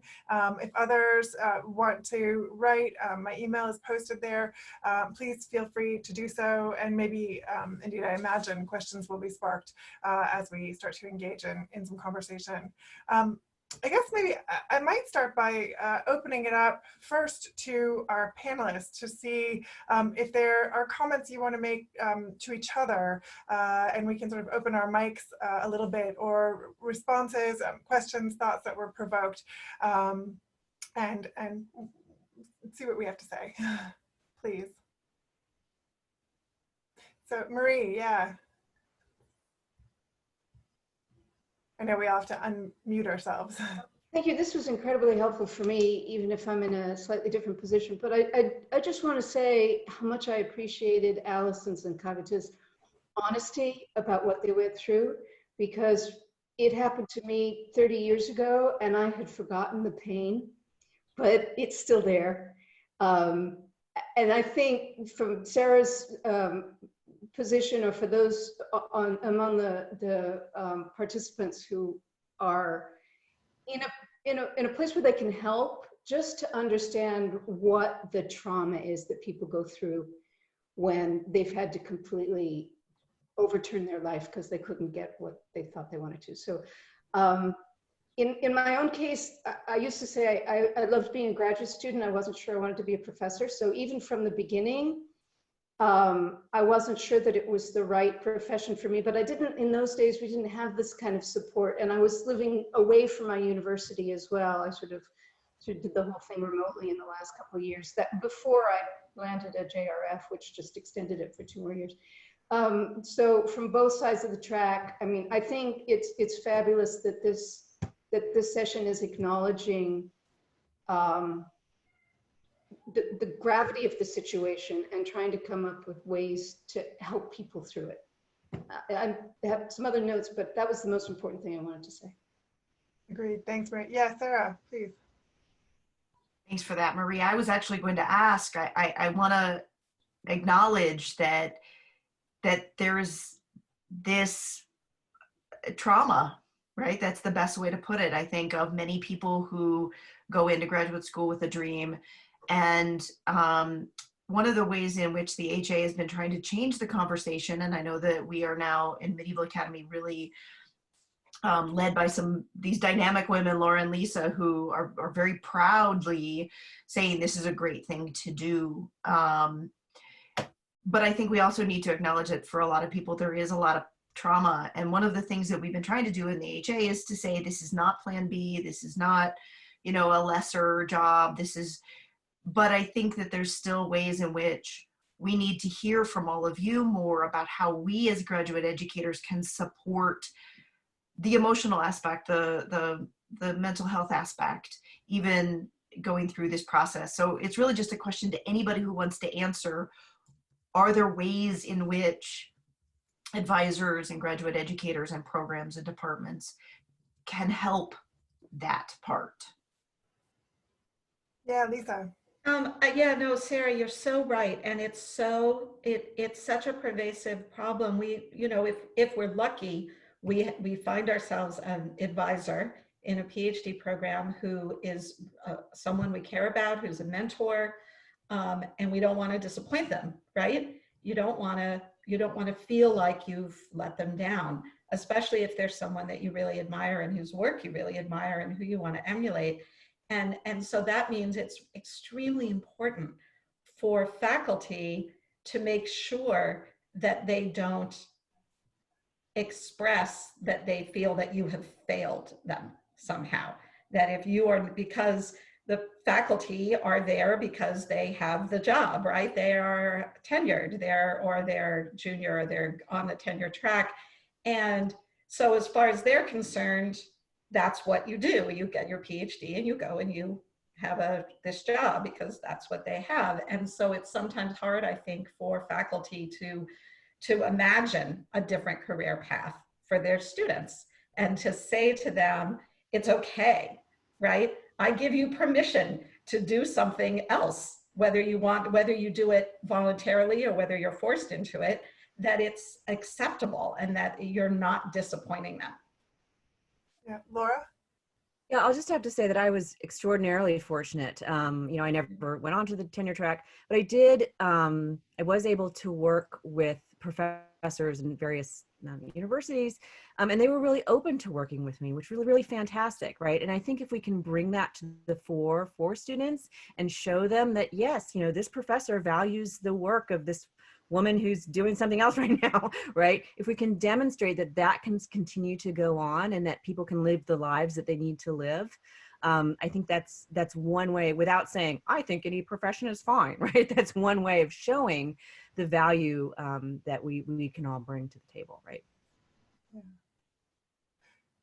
Great, thank you all. Well, let me maybe move to take some questions that have come in. And you know, one thing that has resonated in the emails and comments that I've gotten so far is just a huge thank you to all of the panelists for your contributions and for encouraging all of us, and I'm quoting from an email, encouraging everyone to see and take independent scholars and the work that we do, both as medievalists and within other careers, seriously.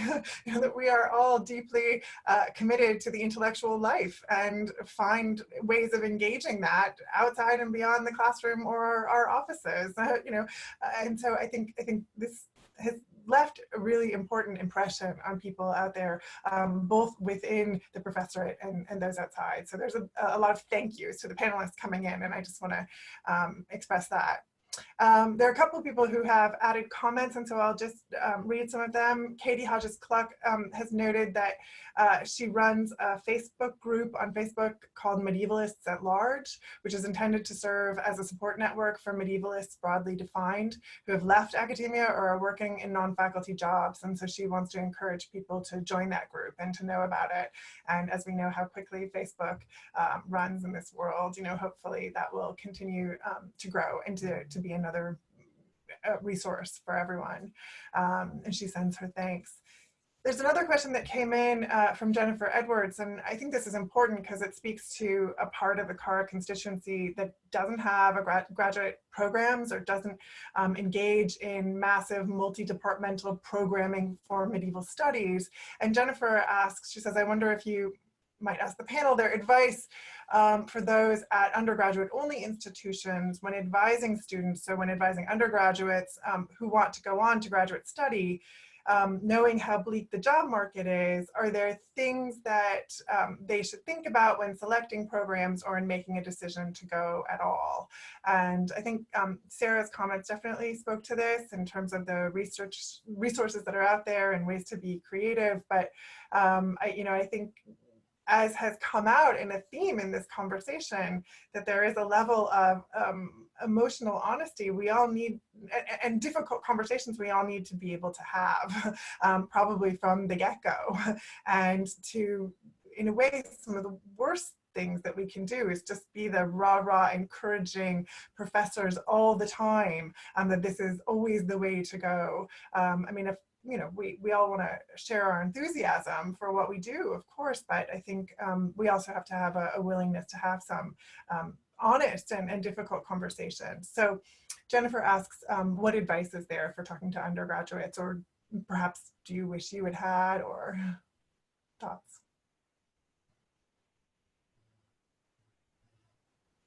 Yeah, Sarah? So I don't know, but I want to say that I think that there's two conversations we shouldn't have, if I could be so bold. One is the gloom and doom. You'll never get a job. Don't go to graduate school. I think nobody wants to hear that. I hate hearing that people have said, "Oh, I had to have the talk." Mm-hmm. People want to go to graduate school.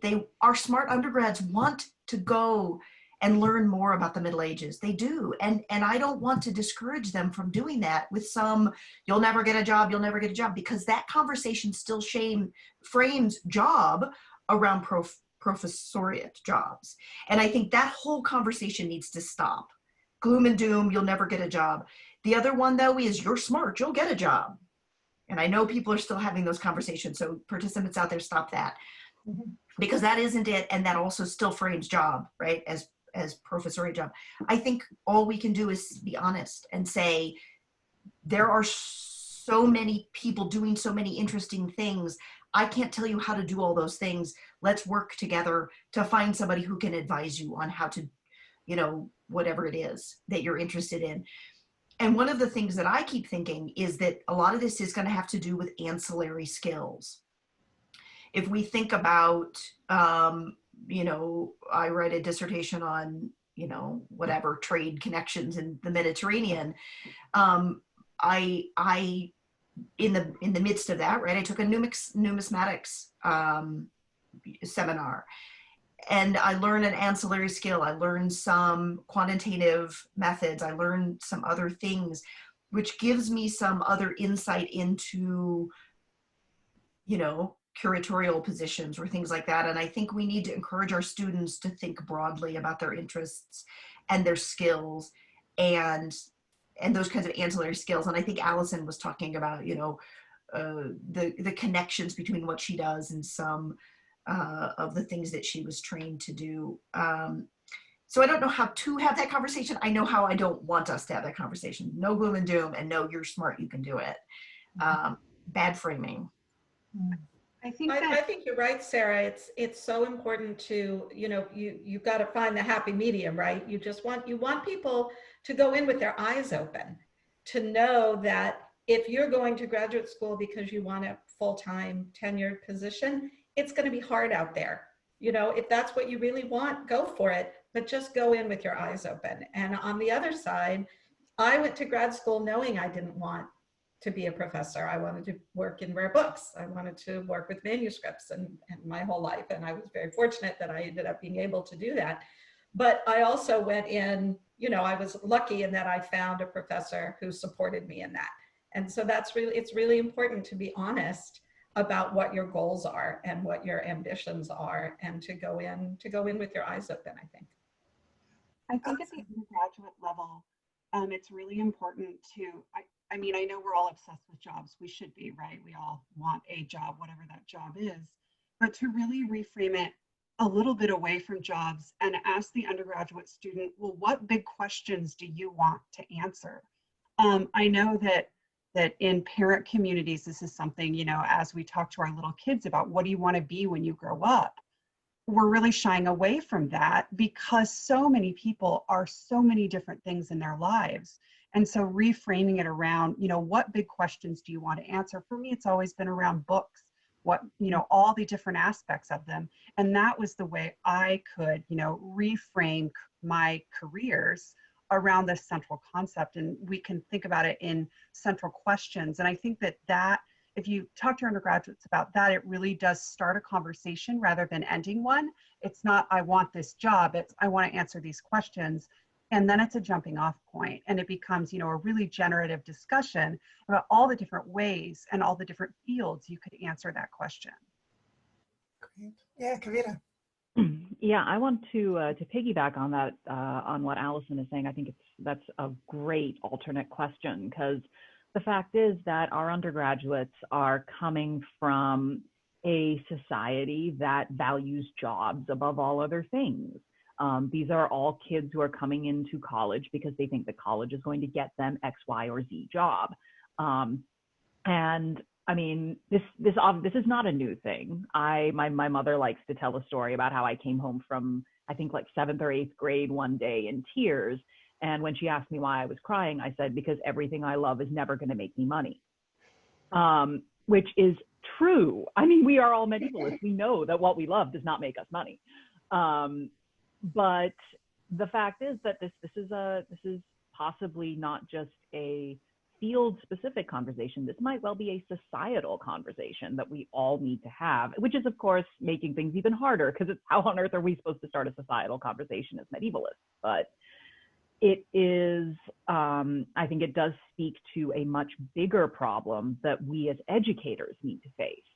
And that we need to try and shift the conversation away from get this degree and you will have this job and you will have job security, to get this degree because you want to answer these questions. I love Alison's framing of it as, what are the questions that you are interested in answering? Because there are so many ways to approach a single question. So. Wonderful. I think we are moving the conversation just by doing this, right? And those of us who teach, or whether we mentor or whatever, I mean, this is what I always find so energizing about being around a group of people who are in their early 20s or moving in that direction, because they have a deep need, I think we all do, to answer these kinds of questions or to keep posing them again and again. And, you know, again, a moment like this where we're all pushed into a virtual world and asked to think about what we do differently, just has opened the doors to reframe and re-ask these questions. So it's, you know, in a weird trick of life, helpful that we're having this conversation in this way right now, even though it was very unexpected. Great. Well, I have some questions I would love to pose, but there's another question that came through that's framed differently. I'm going to ask perhaps 2 different versions of it. But first, and several people have observed this in listening to our panel, and I will say, I'm usually fairly attentive to these things and wasn't this time.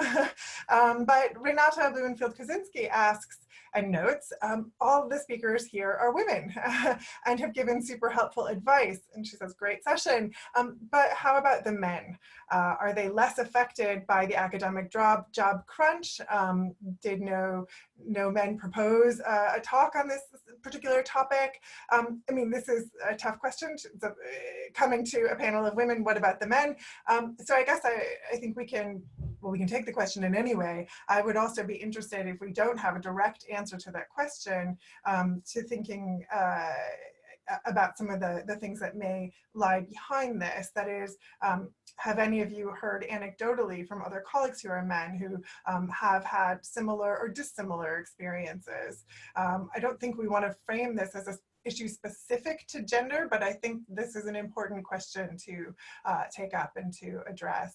So, Lisa. That's not a question that I've asked before, but I noticed as well that we have this really awesome all-female panel. And I know there are men out there who are working as unaffiliated scholars. And actually, while you all continue the discussion, I'm going to zip over to our member directory and see what kind of data I can gather while we're talking about gender for our unaffiliated independent scholar members, of whom we have about 600, I think, at this point. So you guys talk amongst yourselves. I'll be right back. Great. And I just want to remind, I'm seeing people maybe put their hands up a little bit. If there are questions that you have or comments you want to pose, please send them as an email to me, to the attendees. Yeah, other comments in answer to Renata's question? Um, Yeah, Laura and Sarah, maybe. Laura.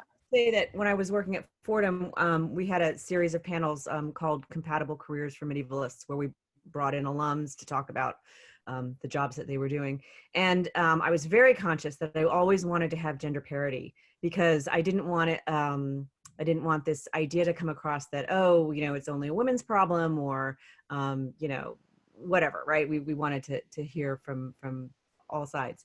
How that worked out in this panel, you know, I can't really say, but there's no denying that it is a gendered issue. I've tried to get away from that. We try to bring in as many voices as possible, but I do think that it is a largely gendered issue. And how we deal with that going forward, I don't know. Maybe if we start thinking that, you know, there are times and seasons for what we all do as women or as scholars, that would be a good way to approach it. But there is a gendered element to it. I think we can't get away from that. Sarah. I thought Adam Costo from Columbia was supposed to be presenting with me about graduate education. So there is that. I have done a number of panels with on this subject for many years at MAA and at Kalamazoo. And I think there's no denying that it's something that affects a lot of women. I've done panels with several men on them as well. And I think that, Lisa, we need to shut chat down again. Yep, I'm just writing to Lisa about that.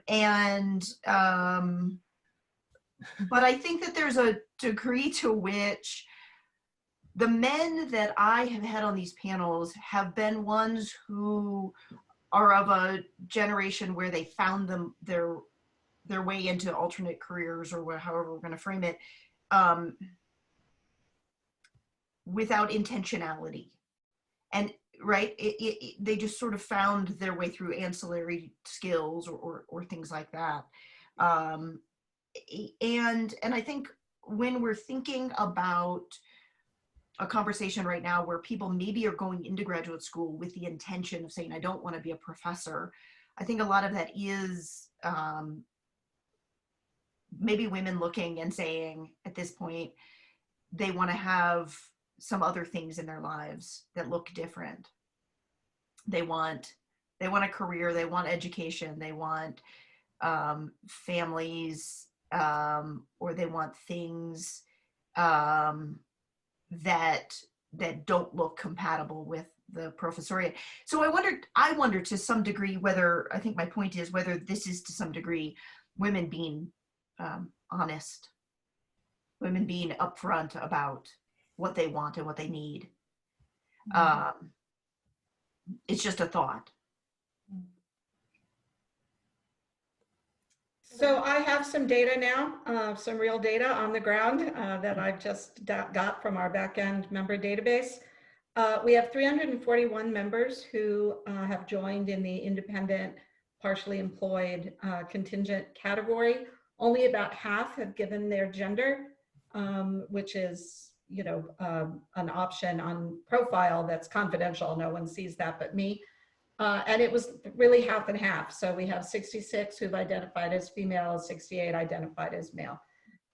So that's about half of our members in those categories. So that may be sufficient to extrapolate a little bit. Mm-hmm. But I also wonder if there's almost more, if and I don't know, maybe some of the men in the audience can email Anne about this. I wonder if there are men who feel it's more of a stigma. I don't know. I really don't know if that's an issue. I don't know. What do you all think? I mean, I've certainly noticed that more generally in terms of the kinds of pieces and essays that get circulated, whether they're written in the Chronicle of Higher Education, personal blogs, the whole genre of so-called quitlit, the majority of the authors I've noticed seem to be women.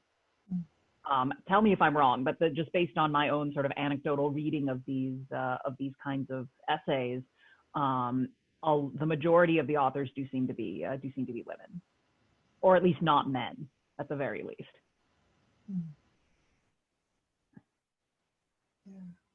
Yeah, Marie. I'll just say, in my alternative profession in the Foreign Service, when you look at the recruiting patterns, there isn't a huge difference between, I don't think, between men and women as they come from other professions. But I think it is still true that women are more likely to take time out in the middle of their careers to raise children or whatever. I mean, it does go both ways now, and you see women, you see men who will take time off so that their spouse can do something. But if you look at the numbers, also women and minorities, first of all, we're still really bad at recruiting minorities. And we know it, and we're not getting a lot better, but we're pretty good at recruiting women, but women are more likely to drop out of the profession. So I think that the discussion we're having about how to keep people engaged if they started out as medievalists and they want at some point in their life, maybe not after 20 years of a full career, but maybe after 5 or 6 years to come back and to find their way back into being full-time. That right now it may apply to more women than men, but as lifestyles become more flexible all the way around and everybody's living in a gig economy, I think it's useful conversation for everyone. Yeah, thanks, Marie. I think, you know, I'm hopeful that, again, a lot of creative thinking can come from this moment where we are all men and women in families, juggling everything at the same moment. I mean, within this last month, right? And really trying to figure out how to do so many things simultaneously, but also realizing that we actually can do some things simultaneously, right? We could teach, we are teaching virtually. We are doing, it's not always comfortable, of course, but that means that can open doors that we didn't even imagine to possible futures or to kinds of parity and things like this that will go forward. I mean, I think one of the real problems with the gig economy is that everything is contingent and futures and benefits in particular are not guaranteed, and that's just not acceptable. I mean, I don't want to get into a huge political discussion, but I think that this is a moment where we can be very creative about our thinking and moving forward, and some of these comments and suggestions are really helpful. I think that piggybacks, I got another question from Emily Rose, who has asked a version of the gender question, which we may want to come back to and may have CARA and the MAA think about a little bit more statistically in a sense. But she also wonders why there are no discussions of what universities and institutions do or do not do beyond the department. In other words, it seems really, I think, frustrating to lay the majority of the burden about integration within the profession on the shoulders or at the feet of independent scholars. And I think both Laura and Sarah's remarks suggest that, yeah, there are a number of institutions that are working on this. Often, though, it is at the departmental level, and it is dependent on director of graduate studies or what have you, having a vision that is broader and more inclusive and more honest. I think it's very hard for many of us who aren't in the upper echelons of institutions, serving as deans or as provosts or what have you, to change and push the agenda even farther. But you know, these are conversations that hopefully we can have with alumni, we can have when we fundraise, we can have when we think about the way that institutions work on an even bigger, sort of more meta level than just our departments and our classes and the specific mentoring that we're doing. I think, you know, how we get into those conversations, what conversations are open to us at different levels is a difficult question, but one does hope that this can now move it onto the agenda, right, to think about particularly ways to network our community more broadly. So I don't know if any of you want to speak to you know, what else it is beyond the department that institutions can do in response to Emily's question. I guess I'm the closest to being able to answer that question, but obviously it has to do with resources and attention, right? If we can't get a dean's attention, if we can't get the provost's attention, obviously an infusion of money from the HA and Mellon Foundation got the attention of our upper echelons. In a lot of cases, that's not you're not getting their attention to be able to bring this to more prominence. And if you're trying to enact something like, say, internships, paid internships for your graduate students, much like TA-ships and RA-ships, that requires money from administrations. And obviously I have no idea how to do that besides becoming provost, yourself someday and making this happen. But I think the best piece of advice I can do on that has no money attached is, again, work across campus, go to career services, find other departments on campus who are doing this, work together, become a critical mass on your campus, and then bring it to greater prominence across campus. Yeah. Laura? Yeah, I would really like to hear from affiliates on this. I tend to always argue by saying, well, why is this good for you? And it seems to me that it's a logical argument to make to administrators. We're demonstrating why what we teach is already fantastic and how it can be applicable in so many different areas. But I don't have a lot of experience working with upper administration. I do wonder if there are folks who are listening who have things to say about that. I just want to speak really quickly to this. I a couple years ago, really wanted to speak to my old department at UCLA and was like, look, like I got a job, like I'd love to talk to graduate students, and was met with that they had already had too much programming. And so I went to career services and they brought me down to talk, and I talked across departmentally. And I really would, just like Sarah says, really talk to your career planning services. They are the people who are really concerned with graduate careers outside of academia. And so it doesn't have to be a departmental issue. It can be, and once you start talking to career services, you'll realize that there are going to be people in many, many different departments who want to hear what you have to say. So that's really the way I've been trying to be impactful in talking to graduate students, is doing like 10-minute little mini job interviews and things like that through career services instead of through a department.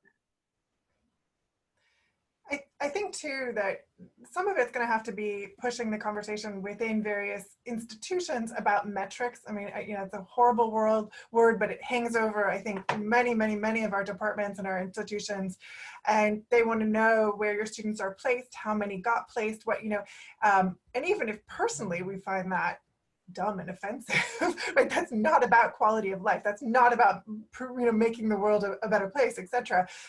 Those are the measurements. So clearly, that has to change. I mean, clearly, we need to consult with and have additional lines on U.S. News' World Reports that talk about other things that we can and do other kinds of careers that graduate students can have. So I know. It seems like it should be easy to move the conversation, but some of these institutions that we are all affiliated with are incredibly rigid, as we know, and just pushing the ball a little bit further is very difficult, especially when those metrics are designed by consulting firms outside who have no real clue of what we all do in higher ed. So yeah, Laura. And then I'll just say that, I hope this came through in the few remarks that I had, is that we are very tied to the institutions, but I think if we can reconceive of this as not something that necessarily belongs to institutions, that belongs to us as medievalists. I think that's really an important thing. That's that we take charge of our own community, and we are really, we're in charge of it. We're the ones in charge. I mean, we all rely on institutions, but we ought to have that kind of identity, I think, that we all carry around with us and be proactive with that. That would be my hope. Yeah. Great. Well, I want to read a few more comments have come in, and so I'll just read really quickly. Let's see, I'm now reading off the cuff rather than curating these. But Peter Kozinski from the Medievalists.net has written, and he says, I'm hearing this session talk that especially the conversation having to do with male thoughts. And so he'd like to offer a few words. One, he says, I'm quoting him, one, I somewhat fell into my Medievalist.net work, but after a year or two, I knew that it would eventually be my full-time work. So it wasn't the initial plan, but I was always hoping to find work that was medieval related. So that was a success. Two, I very much see what I do as a business, and much of my time is focused on the business end of Medievalist.net, or the Medieval Warfare magazine that he coordinates. So that's sort of takes up, I think, a great deal of Peter's writing and thinking and energies. So that's a really helpful male voice. Thanks, Peter. Yeah, Sarah. That's the quantitative literacy that the AHA is talking about, right? What can we do to help our graduate students have a little bit of business sense, know how to read an Excel file, how to do spreadsheets, or how to create a budget. And so what can you do in your graduate seminar that helps build those skills that somebody could then use to run a business or to be a part of a business? That's one of the ways that I think we can help that aspect of the training. I'd love to circle back and sort of address something that Laura and I grappled with when we were putting this panel together, and that sort of came up in various email conversations too, and that Marie, you touched on towards the end of your remarks, which has to do with affiliation. And I'm not segueing to other questions. This is sort of a question out of the blue, but I did want to bring us back there because I think it's a really important point. And the idea, Laura, struggling with what is the right language to use. Either sometimes people within academia feel uncomfortable and don't want to offend anyone in how they might refer to an independent scholar. I think sometimes there's myriad different ways of describing what it is that one does in different circumstances, what is preferable for that. But I also think that, Marie, what you were suggesting, and of course different institutions handle this differently, but this idea of associate in research I think is incredibly important and useful to think about. And also to think about, in terms of Alison's comment about bridges between worlds, that independent scholars are applying for major research grants, want and need support of their research. How can we both come up with a more useful or sophisticated language? I'm not saying we should do that now in these last 5 minutes, but let's put it on our radar. What would be helpful in that sense? And then how else can we think creatively about affiliations and networks? I don't know if anyone wants to speak to this at all, anecdotally or not, or Kavita. I mean, one thing, I believe Laura was the one who mentioned this, but one of the first and easiest things for more established scholars to do is just to talk about the work of independent scholars, cite them, give them credit for what they've done. Lots of us are putting work out there, and sometimes it feels like screaming into a void. And a lot of times we'll put our work out there and nobody responds to it, nobody cites it, nobody does anything. And quite frequently, a more established scholar will put out something 2 or 3 years later that is talked about and that is cited. And the original independent scholar whose work may have indeed provided a platform for the more established scholar, completely forgotten. So that's tremendously disheartening when that happens. And I know for a fact that happens to a lot of different people. When you see the same names cited over and over and over again, even though there are plenty of other people working on the same topics. And of course, there is a racialized aspect to this as well. There are plenty of scholars of color whose work has been co-opted and who are then forced to watch other people get credit for work that they did. And this is not right. And this is something that we need to do better at as a field overall.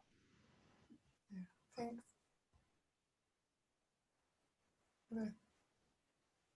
Thoughts or comments? Yeah, Lisa.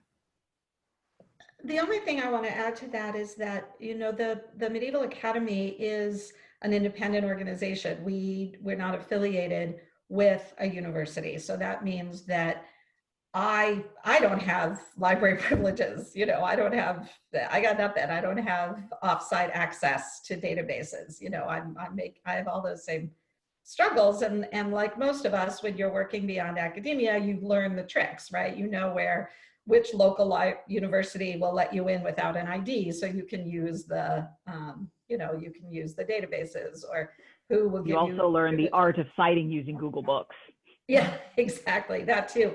But what we can do for you is give you a letter documenting your membership and saying, and that can help open doors. I can't guarantee that it will give you what you need, but at least it's something that's a service that we offer and that I do fairly regularly. So if that's something that would be helpful, I encourage you to just get in touch with me, and I'm happy to do that.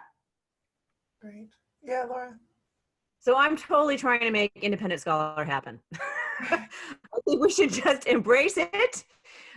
We should cite everyone.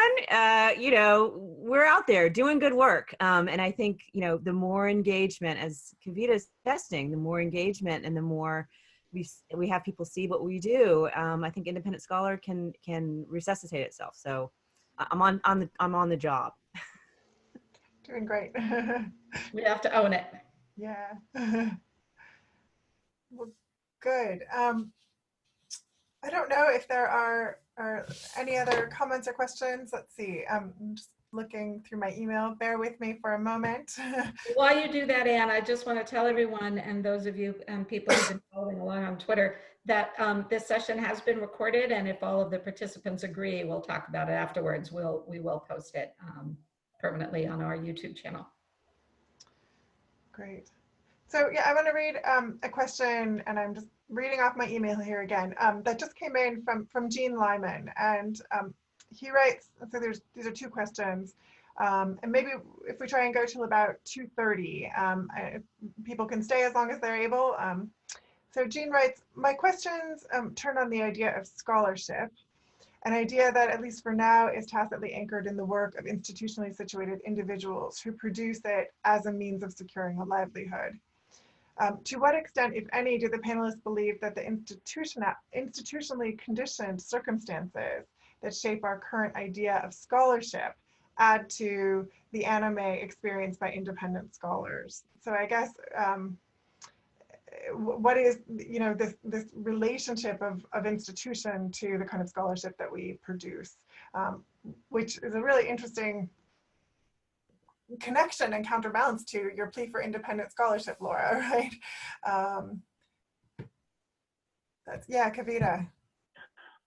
Well, it's an interesting question, and I mean, obviously, we as those of us who have, all of us who have been through graduate school and who know what the career trajectory is supposed to be.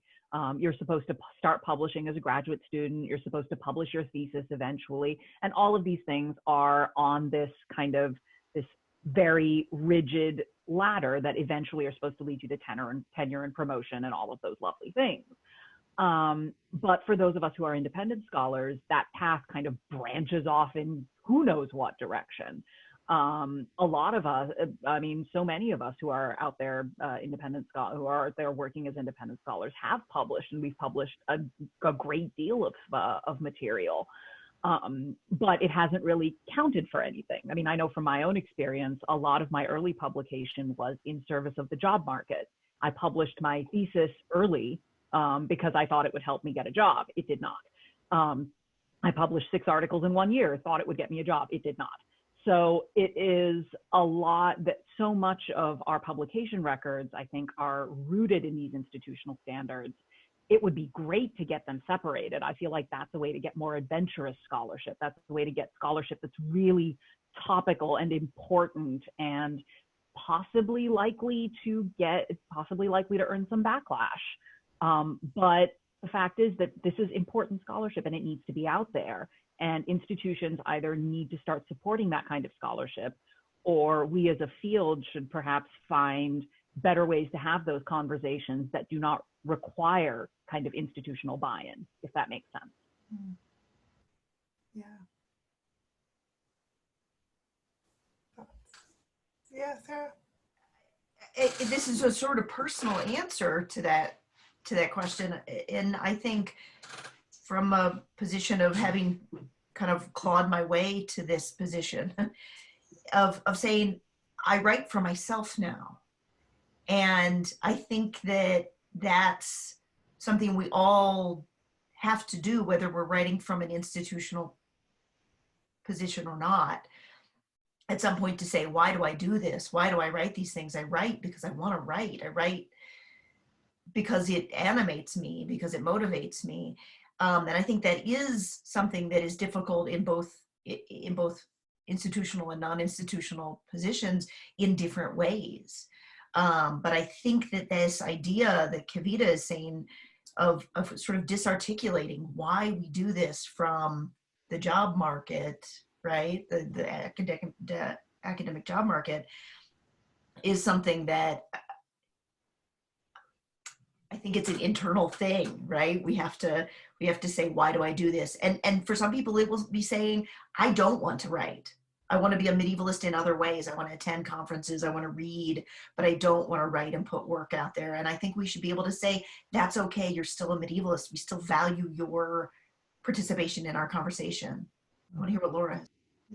Yeah, well, and what I'll say, this is one of the reasons that medievalists who are off the tenure track can be so valuable, right? Because they are sort of unmoored from the expectations of tenure, and they may go off and do something that a tenure system wouldn't allow, right? I know that a lot of my DH work came about because I was desperate to connect with somebody, and so I did digital work, and then voila, there it was. And a lot of people who are in tenure track situations feel that DH work doesn't count for anything, right? And so we have this sort of immediacy of what we can do and what we're able to do, and that allows the field to grow in ways that perhaps only, if it were only tenure track people talking to each other, it wouldn't grow, right? So it's this sort of vibrancy that under circumstances that we're allowed to bring to the table. And I think if medievalists are receptive to that perspective, it's going to be great for everybody. There's work that I do as a scholar that I would absolutely not be doing if I were trying to get tenure. There's no question about it. I'll just leave it there.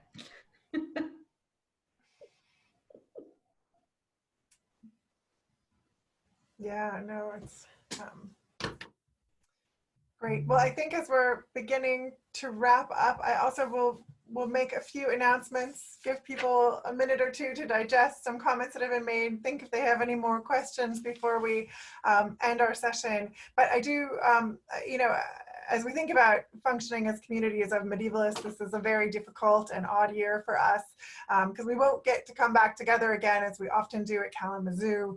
We won't get to see each other at Leeds again this year. And I think we're all kind of in shock and heartbroken about that in various ways. And I do want to just recognize and thank Janus Schulman and Axel Muller, who've also been here for the tremendous work everyone has poured into this year of programming that is not going to come to fruition, at least certainly not in the ways that we thought or intended. And with that in mind, I just want to, Jana has asked that I announce, or Jana, excuse me, has asked that I announce that Kalamazoo, they're looking for self-nominations for positions as contributing reviewers as part of the selection process for sponsored and special sessions at the Congress. And that information is all posted up on the Kalamazoo Congress website. You can just Google wmish.edu Medieval Congress Submission Selection. So please go and look at that and sort of keep one part of our community going in that way. I'm sure there will be many other updates along those lines and need for all of us to chime in and play a part, particularly as we're trying to construct and reconstruct communities virtually right now. I'll put in another plug and say this is something that for sure in the next year, CARA will continue to think about. I can't promise miracles. I'm not, as you guys have no doubt realized, a tech specialist, so I will have to call on the help of other people, but I do, I want us to, recognize the MAA and CARA as a node within this much broader network, and we will try to do what we can just in putting this panel together, but in keeping us together in the foreseeable future with all the stuff that's going on right now. So if you have ideas or thoughts or reflections about that, please email me, or if you know someone else on the CARA Executive Committee better and feel like you reaching out to them, feel free to do that. All of this information is posted on the MAA website. I'm always here. And Lisa, yeah, as well. Yeah, so I don't know if there are any other thoughts, comments right now, perhaps from our panelists. I'm so grateful to all of you for sharing your stories and your experiences with us. I think everyone who's been following on Twitter, has been here in the room with us, I think we've all really learned a lot, and it's been an extremely valuable conversation. Very grateful to you, and thank you, Anne, for putting it together. This was my pleasure. It's always a pleasure for me to get to know medievalists outside of my little world. So I'm so delighted to have met and corresponded with our panelists. I'm really thrilled that we were able to do this virtually on time and keep the conversation going. I will email the panelists, but I do hope that some of this information will be linked and available so that if some of our attendees were watching today and they think, oh my God, my graduate students need to watch this or listen to this piece of this, that information will be there and will be available. And to that end, I just really want to give a heartfelt, just as Lisa said, thank you to all of our panelists. This is not an easy conversation to have. This is, I think, difficult for everyone at different sides of the academic experience, and you know, makes all of us reflect on being involved and being a medievalist has some fantastic benefits to it and amazing learning experiences to go along with it. But it is not always easy, even if you do fulfill what you think your teacher's expectations were of what you were supposed to do. And I'm really glad that we brought that level of honesty to the conversation. So thank you all for that. Thank you to the attendees who came virtually. I'm so glad to see your names listed and that you took part on a Sunday midday. And I think with this, Lisa, we formally conclude the CARA meeting and the MAA. And the conference. Yeah. So I would just say a few words as MAA 2020 comes to an end. Very grateful generally to Maureen Miller and Catherine O'Brien O'Keefe, who helped us turn what was going to be a very, really fantastic, broad, diverse, incredible program at Berkeley into a tighter, more intimate version in some ways online, and to my staff at the Medieval Academy, Cheryl and Chris, who have been working diligently from home for the last few weeks to pull all this together. And to all of you for attending, and to the panelists for in all the sessions. I think we really salvaged something, and there were a lot of really important conversations that happened, and I'm really grateful that we were able to do it. But I'll be really happy when we can see each other in person again. I miss you all. Yeah. Go to the website and make note of MAA 2021, which is going to be at Indiana University in Bloomington. I hope to see you there. Great. Thank you all. Thank you all. I think Lisa will conclude our meeting. So thank you. Indeed. Have a good rest of your day.